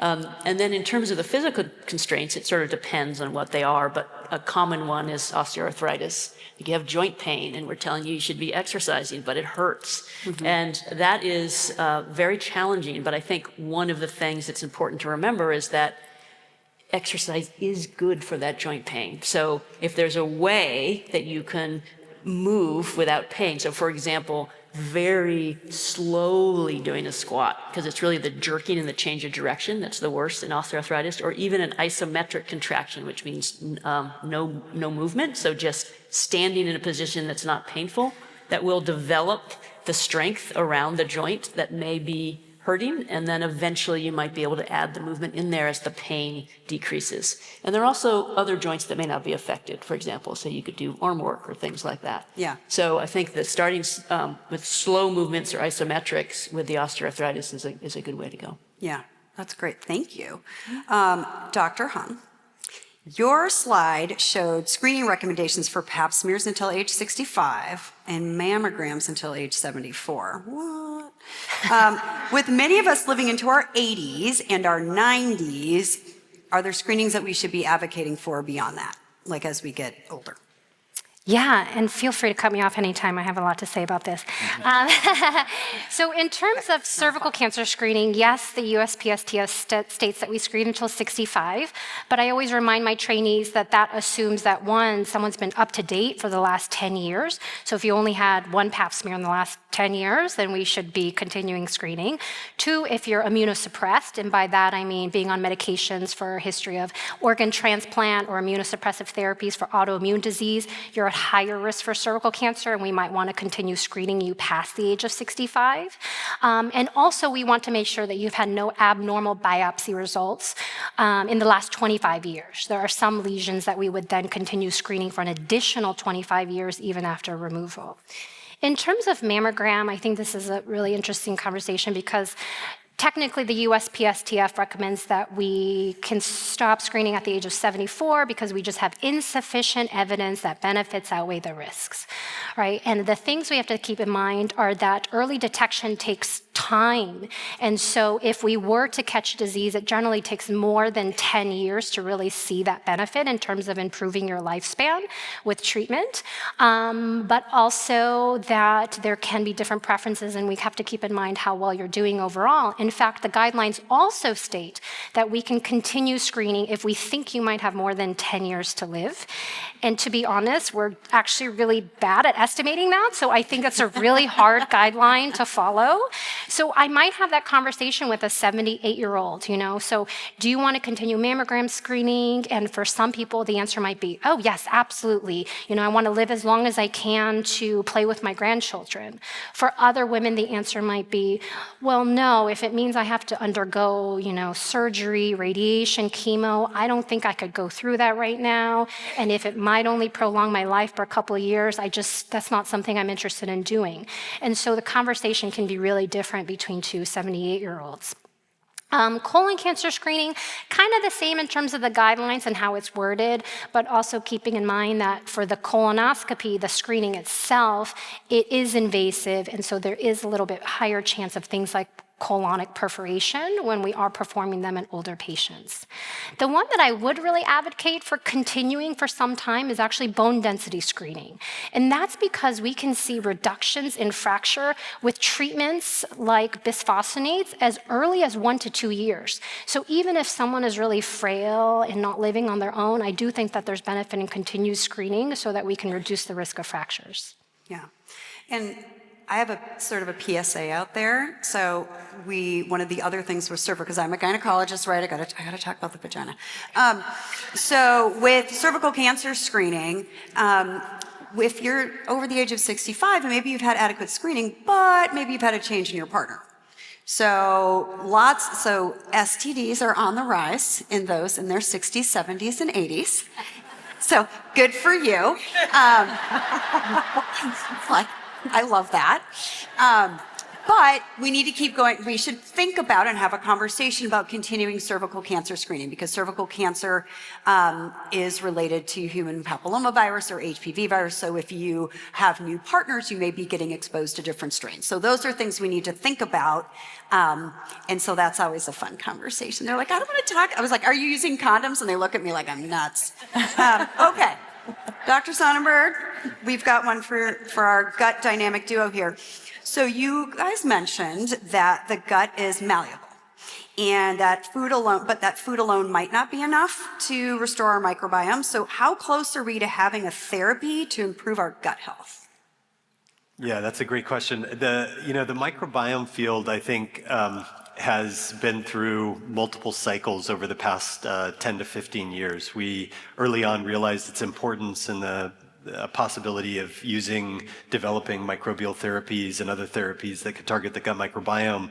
And it's just such a complex system, and it's so different in everyone that it's really taken a long time to get to the stage that we're at now, which is, I think, on the cusp of doing some really amazing things related to microbiome therapies. There's a trial starting here this year for people with IBS. It's a small trial, but it's putting an entirely new microbiome developed out of cultured strains, over 150 of them, into people to replace and rebuild their gut microbiome. So some of you may have heard of a fecal transplant. This would be like a very defined fecal transplant, a way of rebooting your microbiome if it's diseased. And so that's kind of the beginning, I think, of this new phase of actually developing therapies that can rebuild the gut microbiome and hopefully lead to treatment and prevention of disease. So we are right on the cusp of doing that. Over the next 5 or so years, there'll probably be many trials starting. So That's cool. All right. So maybe she talks 31. I can't do public math, but Okay, great. Okay. Hot topic alert, everybody. Hot topic, GLP-1s, right? All the rage. They're all the rage. I get asked about this constantly, which is great. So each of you is getting a GLP-1 question. Okay. So Dr. Friedlander, let's start with you. How do GLP-1s affect a person's ability to build muscle? So I've heard that they can reduce muscle mass, that GLP-1s themselves can reduce muscle mass. And so if we're heading into menopause and we're having a reduction in our muscle mass, what can we do? Is that true that GLP-1s are going to do that? And if so, what can we do about it? Okay, well, keep in mind, I'm not a physician, so I'm approaching this from an exercise physiology perspective. And initially, when people started taking the GLP-1s, there was a great rapid weight loss and rapid muscle loss. And I think people are being more careful now. Mm-hmm. If someone is very overweight, then the loss of the body weight actually will allow them to then start exercising more later. They talk about getting out of mobility jail, right? So that now they can actually do this exercise they wanted to do. And so it can have a beneficial effect in the exercise realm after that. For people who are taking the GLP-1s to lose that 5 or 10 pounds that they really want to lose, it becomes more problematic as we age, I think, because losing a large amount of weight or even a small amount rapidly, some of that is going to be muscle mass. It's just the way your body works when it's in a shortage situation for fuels, and it can use muscle as one of those fuels, and so you lose lean mass. And the problem is that people tend to cycle at those weights. So they'll go on it, they'll lose the weight, 75% will be fat, 25% will be muscle, and then they come off it and they start gaining some of the weight back, but more of that comes back in the fat realm. And so then the next time they lose a little more muscle, and so you get this downward spiral. And as we talked about in my talk, you have this anabolic resistance. It's harder to put that muscle back on. So people who are taking them, it's getting better because they're doing more microdosing, so they're losing weight more slowly, so a smaller component comes from lean mass, and they should at least be very intentional about the resistance training to try and keep that compartment from losing, that lean mass compartment from losing as much muscle. So still a work in progress. For people who are very overweight, it's beneficial in the long run. Mm-hmm. For people who are just cycling through, it can be fine, but people have to be focused on maintaining that lean mass. Okay, you have to, but yeah. Okay, that's great. So, and I think you're right. People are becoming a little bit more aware of that, right? So they're understanding. I need to eat my protein, but not all. But I also need to be adding my fermented foods and fiber, and then can't have my red meat. And then we have to put. It's the whole package. You have to put the whole thing together. Yeah, and just incidentally, one more thing. It doesn't look at this point like it's the GLP-1 per se that's causing the muscle loss, but the weight loss that's causing the muscle loss. Okay. So that's controversial, but I think that's the direction that the research is going right now. Poor GLP-1s, they're being falsely accused. Okay, can't have that. All right. Okay, so Dr. Sonnenburg, what role did GLP-1s play on our gut health and our microbiome? Because you talked about GLP-1s in your talk, but the natural endogenous GLP-1. Okay. Go ahead. Yeah, I mean, the initial studies are that GLP-1, I mean, and there hasn't really been a definitive study yet, but the GLP-1s don't appear to have a huge impact, the drugs, on the gut microbiome composition. Now, I think many of us in the field are waiting for that definitive study because we all know that weight loss does lead to change in the microbiome, as does weight gain. And so we'd imagine there will be changes to the microbiome. Probably just hasn't been looked at in a big enough population because there's so much individuality. You need a lot of people to be able to see and make sense of changes, and maybe duration matters as well. And then, as we pointed out in our talk, GLP-1s are amazing drugs. It's just I am really floored by everything that positive that they do for people. But it does appear that they are compensating for this major regulatory node that existed throughout our history, but is missing now, which is dietary fiber getting fermented by the gut microbiome. So that's just I've actually talked to people who are on GLP-1s and want to wean themselves off of it over time. And I think maybe a way of thinking about that is, can you build up your microbiome and your dietary fiber intake, and maybe be able to wean yourself off the drug by reinstalling that normal native circuit that happens in your body. I don't know if you have. Yeah, I mean, part of our high fiber study showed that the people with the biggest microbiome diversity had the best response to the high fiber diet. But you have to remember, all these dietary intervention studies by design have to be really short, because you just can't get people to sign up for a 2-year intervention study. So, these things are 6 to 8 weeks at the most. And so we're looking at, we're telling people to eat, massively changing their diet, which is not the way you want to change your diet. Slow is just much more attainable and sustainable. But, and so I think, if you feel well, maybe my microbiome diversity isn't very good, and they said if we eat fiber, I'm not going to really get a lot of benefit from it because my microbiome is too depleted.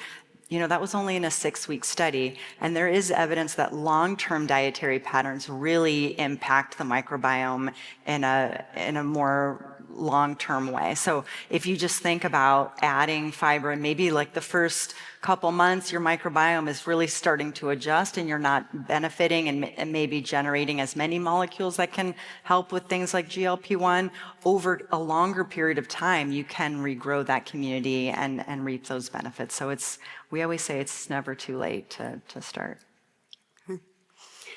All right, this gives me hope that maybe I don't have to do the fermented foods. I just have to eat a lot more fiber for a longer time. Okay. That was my take-home message. Okay, Dr. Hung, are GLP-1s safe for people with weight-related heart disease and diabetes? What do we need to be thinking about in that population? Oh yeah, absolutely. And that's part of the reason they've really changed the landscape of weight loss medications, is not only they're far more efficacious than anything we've had so far, but also they have been shown to reduce the risk of heart attacks or strokes, which is ultimately one of the big outcomes we care about as primary care providers when we treat patients who are overweight or have obesity.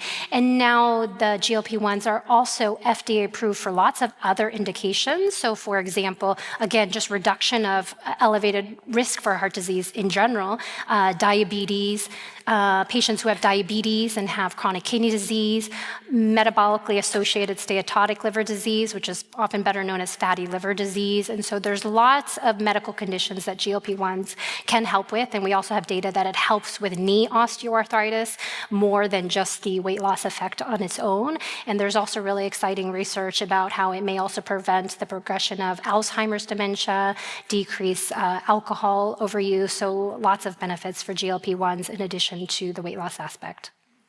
Great. Love it. All right. Another hot topic alert, everyone. Supplements. Okay, so I can't go to the grocery store anymore. It's way too overwhelming for me because I walk by the health food section and it's there's 450,000 supplements I'm supposed to take, and if I don't, I might as well just give up. So let's find out what we're supposed to be doing about supplements. So Dr. Sonnenburg, is there anything that we can take from a supplement perspective, what's the data, what's the science, that can help us repair our gut? Prebiotics, probiotics, I don't know. there's just a lot of biotics out there. I'm going to again say that we're not physicians, so I'm saying this from a scientific research perspective. We have done some studies looking at probiotics and prebiotics, especially when we saw that fermented food result. We're like, oh my gosh, fermented foods have all kinds of beneficial microbes. Maybe we could just do a probiotic and that would be just as good. And when we did that study, we found that not only were the probiotics not as good, in some cases, it was worse than taking nothing. And so I think, often... Okay. That taught us a couple things. First, fermented foods aren't just probiotic bacteria, they're also all the molecules that the bacteria are making while they're fermenting the food, and all those molecules have impacts on our immune system. So reducing it down just to the bacteria, you're removing all these beneficial molecules. The other thing is that, in our probiotic study, for some people it was worse than nothing, but for some people it really didn't have an effect, and then there was a small percentage of people that it appeared to be beneficial. This was for a metabolic syndrome cohort. So I think there's this aspect of, we get emails from people all the time that are like, I've had all these gut health issues, I found this probiotic, I feel so much better. And you just cannot discount that. Everyone's microbiome is different. You may have a microbiome where a specific probiotic really helps you, and then that's great. But I think as like a general thing, if you're just looking like, I just want to improve my health, I don't have any specific thing that I'm dealing with, just, looking towards food, I think can be a lot more powerful than these supplements. But, if you are testing out these different supplements and you are your own best scientist in that case, where it's like, hey, I take this probiotic and you know what, I have more regular bowel movements, or I have less bloating, then, then by all means, go ahead and use those products. I mean, in general, when you can use food and natural products, they're so much better than using supplements. I talk about this a lot in my practice, where we're talking about bone health, right? And how much calcium and how much vitamin D. I'm like, you really want to try to get that as organically as possible versus taking it in a pill form. My father will not listen to me, so that man's popping supplements and pills like he's going out of business. I'm telling him to drink some milk, we're getting nowhere. So, we got to do what we can do, right? Okay, so Dr. Friedlander, how about, talking about bones, how about supplements for muscle and bone, and energy is a big one. So if you forget those, because I gave you 3 things to remember, I'll remind you. Okay. So I want to start off by saying I'm not a huge supplement person, because I feel like people have a lot of work to do before they need to get to the supplement range. Yep. So in their lifestyle choices, we talk about lifestyle medicine here at Stanford with our 7 pillars of, sleep and nutrition and exercise and social connection. And those we know really work. Mm-hmm. And people can put their efforts there first and get most of the way there. Having said that, if I were going to recommend one, maybe, for so in the performance space, if it works, it's probably banned. And Right. if it's not banned, it probably doesn't work. Right. So, Okay. That's covered there. And then the aging sort of wellness space, it does get complicated. But I would have to say that the one that I recommend, maybe, is creatine. Okay. So for muscle and now even potentially brain health as we age. And the dosing there is a little bit different between those two, but anywhere from 3 to 10 grams, depending on the research and what you're trying to target. What your but there's goal been a lot of research on that, both on building and muscle and maintaining muscle, and then now cognitive function. Okay. So muscle. So maybe, because that's getting a lot of buzz on social media right now. Yeah, Yeah. It is. Yeah.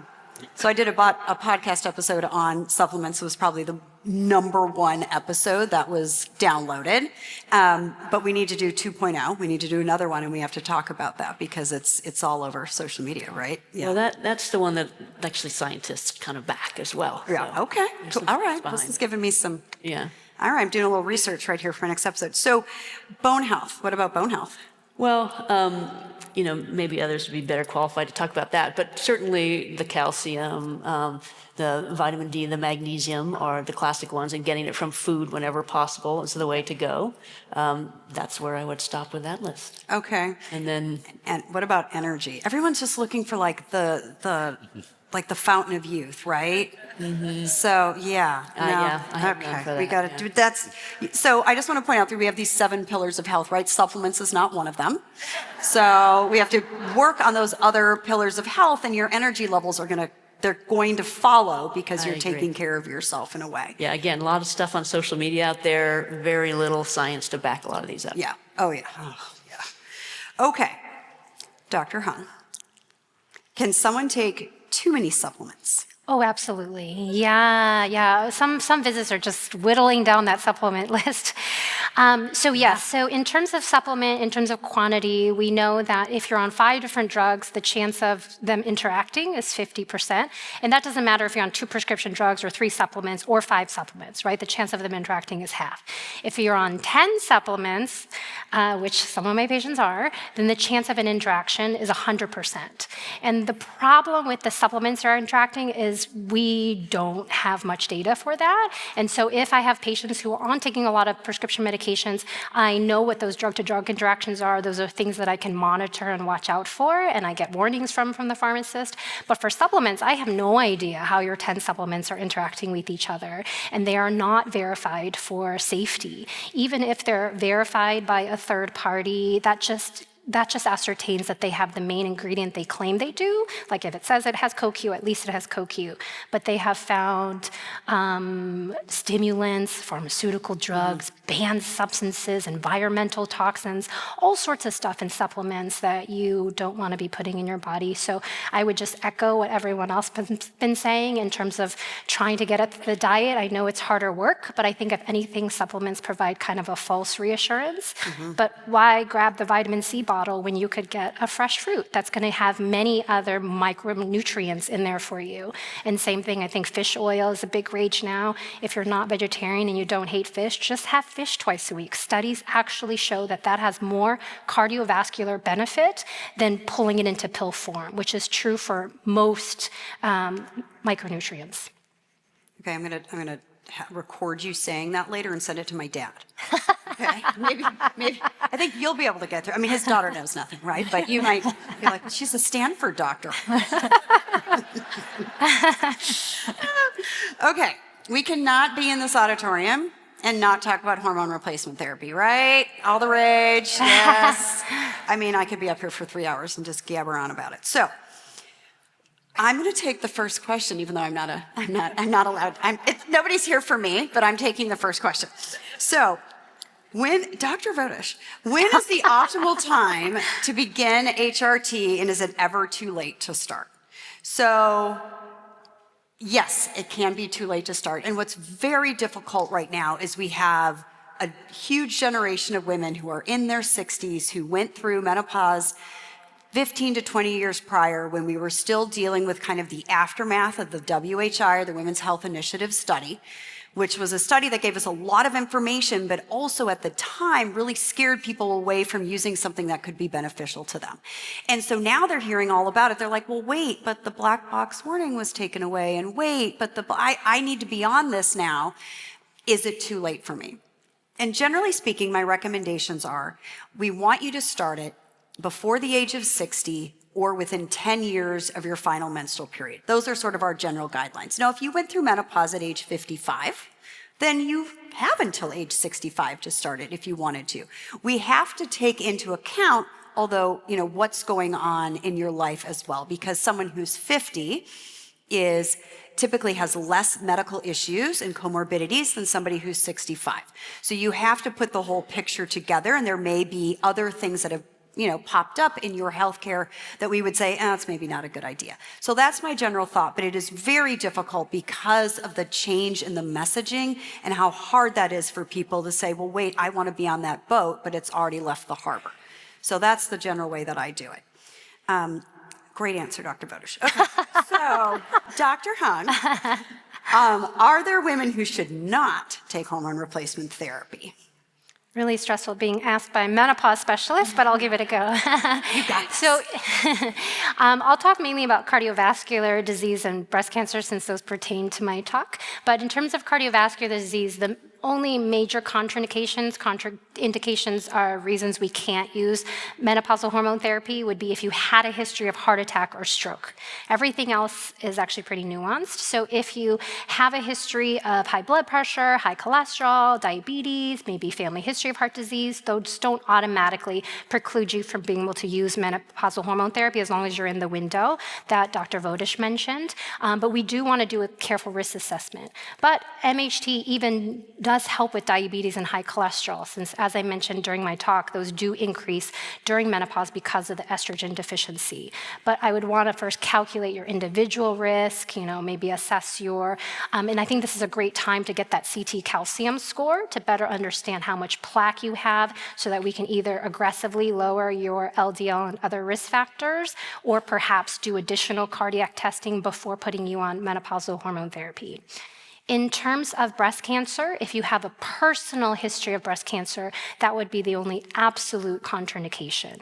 Even if you have a family history of breast cancer, that doesn't automatically prevent you from being able to safely use MHT. If you had one family member who had breast cancer, in their late 60s or 70s, we still consider that very safe. But I would also want to get a very detailed family history to see if there's any reason to do maybe genetic testing on either your family member or yourself before starting MHT. So let's say you have a family history of if you have a family member who had breast cancer less than 60 years of age, if you had multiple family members on one side of the family tree with breast cancer, anyone in your family with bilateral breast cancer, that's high risk, any men in your family with breast cancer, or if there's any family history of ovarian, pancreatic, or metastatic prostate cancer, those would be indications for which we might want to do genetic testing first to better understand your risk before putting you on menopausal hormone therapy. And of course, make sure your mammogram's up to date. Yeah. So I want to point out something that you said, which is also buzzing on social media right now, is that, I've had a history of breast cancer, but it was stage 1, it was no big deal, it was 10 years ago, I can be on hormones now, right? Because there are social media folks who are saying that it's fine, and that you actually, maybe it'll decrease your risk of a recurrence. There is no data on that. So we are not, as a medical community, recommending that if somebody has a personal history of breast cancer, that they go on menopausal hormone therapy, no matter what the influencer's saying. So I'm open to that recommendation changing. I'm open to if we have the science and the data that backs that up, that's great, but we do not have that at this time. So, okay, Dr. Friedlander, big one. Okay, so we talked about the loss in muscle mass, right? We get older and it just goes, meh. And so does hormone therapy help prevent the muscle loss that comes with aging? Such a good and difficult question. So this is one that I'm personally interested in, both for myself and scientifically, and it is a very difficult question to answer because estrogen should help you build muscle mass, but the data is mixed at best. And so the things that estrogen does in animal models and early in our life should indicate that it should be anabolic for muscle. But if you look at the studies that sometimes you get a benefit if you start it early enough, but later if you start with the hormone replacement treatment, it doesn't seem to be as effective. And it's unclear why that is. I mean, maybe the studies aren't done right. They have lots of different exercises, they have different dosages, they have different ages, and so it's hard to pin it down. But it seems like estrogen is really permissive, or it augments a little bit, but it comes back to that resistance training. So that is the stimulants for hypertrophy. And if you take estrogen or hormone replacement therapy early enough, then it may augment your ability to build that muscle, but it doesn't seem to have as major effect as we would think. Yeah, as we would hope. Yeah, that's been my experience. But some people find it gives them just that little extra boost where maybe they're starting to see some progress. But it is not like I'm going to put you on hormone therapy and now you're going to, be competing in CrossFit. Like, that's not happening. And it may be that it gives people a little bit more energy so they can train a little harder or something like that. Yeah. It may be an indirect mechanism as well. Well, absolutely. If you're feeling better, you're sleeping better, your overall sense of wellness is better. You're like, oh yeah, maybe I will exercise, or maybe I will go to the gym, versus being like, wah, wah, like I'm out. I mean, I would rather just, I don't know, binge watch Netflix, but maybe if I slept better, then, things would be better. Okay, so Dr. Hung, we have a question from the audience here. I'm worried about the effects of the lack of sleep on my cognitive health. Hot topic. Do you recommend the use of supplements or sleep medications during or after menopause to get better sleep? See, it's all about the supplements, people. Yeah. I know. Why is sleep so difficult? So the first thing that I talk to patients about before we even talk about therapy options is just their day. Are you getting exercise to promote deep sleep? Are you getting sunshine, to help with your circadian rhythm? Are you drinking alcohol, which will negatively impair your sleep quality? And even more importantly, what are you doing that hour before bed? Are you doom scrolling on your Instagram? Are you reading the news, which is, riling you up? So I would say the hour before bed, let's do something that tells your body and gives it signals that it's time for bed. So meditating, stretching, that sort of thing, to wind down, and also to not read a book with light on it, right? Because the light will impair our body's natural melatonin. In terms of supplements, I think if people, are interested in going that route, melatonin is generally safe to try. Again, assuming you're not mixing with a bunch of other supplements. It tends to work a little bit better for patients who either have shift work, right? So they're changing the time of day that they're going to bed, or perhaps they're changing time zones for their jobs every now and then. Or if you're older, because we do start to have some melatonin deficiency as we age. Magnesium is another popular one that I think people try. And again, I would just say that if you try it for a month or two and it doesn't help you, then stop it and not add it to your pile. But the most important therapy for insomnia is cognitive behavioral therapy, which I talk to patients about instead of trying supplements or in addition, which is a 6 to 8 week structured therapy session that works on your thoughts and behaviors around sleep, and that is safer and more efficacious long-term than any supplements or medications. Well, I'm very sad because we're on our last question. We have to wrap up. This has been so fun. I could do this all day. Okay, I'm auditioning. Well, my boss is here. Don't worry, Leslie, I'm not leaving, I promise. But if anybody wants to hire me, no. So last question for everyone on the panel. What would you go back and tell your younger self as it relates to health? And are there a couple of things you might do differently? I'll start with you, Dr. Friedlander. So I think in the fitness realm, I had things pretty covered, but I think I would have started resistance training a little bit earlier and made it more a part of my life, so it was something that I could incorporate in more easily, because it's still a little bit of a struggle, even for me, to do it at this stage in my life. But I think my real change would go back to something related more to the gut, and that is sugar. So I grew up in a family where my mother had a big sweet tooth, and we had dessert after every meal, and there was always sugar in the house, and it's just a natural state for me to have it around. And it's been a real struggle in my adult life to try and cut that out a little bit more. And so if I could have changed my behavior early on, that's probably the realm that I would have done it in. Yeah. That's a good one. I mean, I remember making Kool-Aid as a kid. Oh, yeah. Oh, yeah. I mean, Cup of sugar. that is. Put sugar in there. I can't even, I'm in shock. Loved it. Yeah. Single greatest drink ever, right? I used to make the ice cubes. It was awesome. Okay, Dr. Sonnenburg, what do you guys say? I think I wish I would have discovered beans earlier in my life. It's one of these things that, I always kind of ate beans. They would come, in dishes and things like that, but they were never a focus.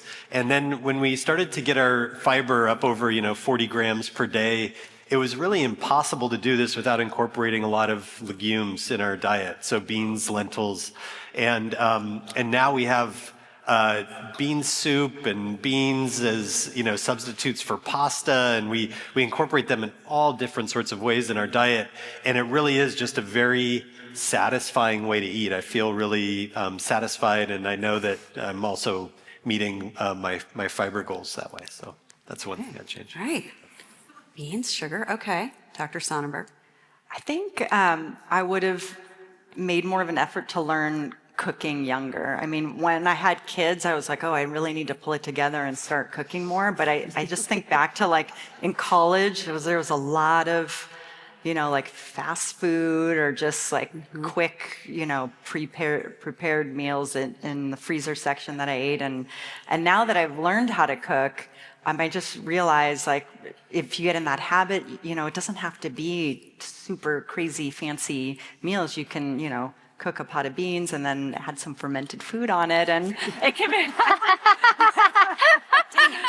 it can be a really satisfying meal that doesn't require like a lot of cleaning. And so I think, teaching myself how to cook younger. Okay, that's a good one. Dr. Hung.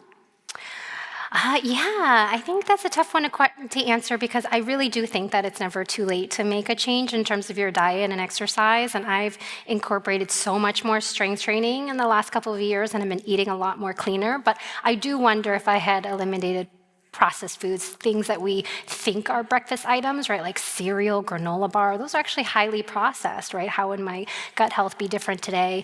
And after hearing the Sonnenberg's talk, I was also thinking about how I should have eaten cleaner during pregnancy too. I had all these weird cravings, right? And now their microbiome is one more thing that my kids can blame me for,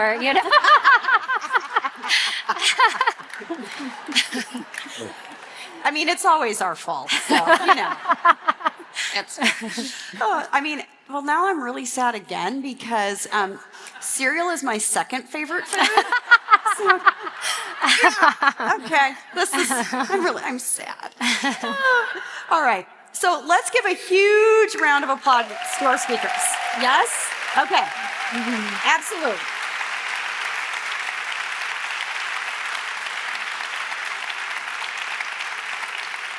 They were amazing. I learned so much, you guys. Thank you. I want to thank our audience for coming. I want to thank everybody who's online. Thank you so much for logging in today. We love having everyone here with us. So feel free to go out. You can grab some refreshments on your way out the door. They're all gut healthy. I don't know if you noticed the theme. I think there's some fermented foods I'm going to have to go try. And we hope to see you guys back on campus on May 16th. We have our Health Matters. It's a large community health fair. It's online. It's also in person. So we would love to have you guys join us there. Thank you all so much for coming. Thank you.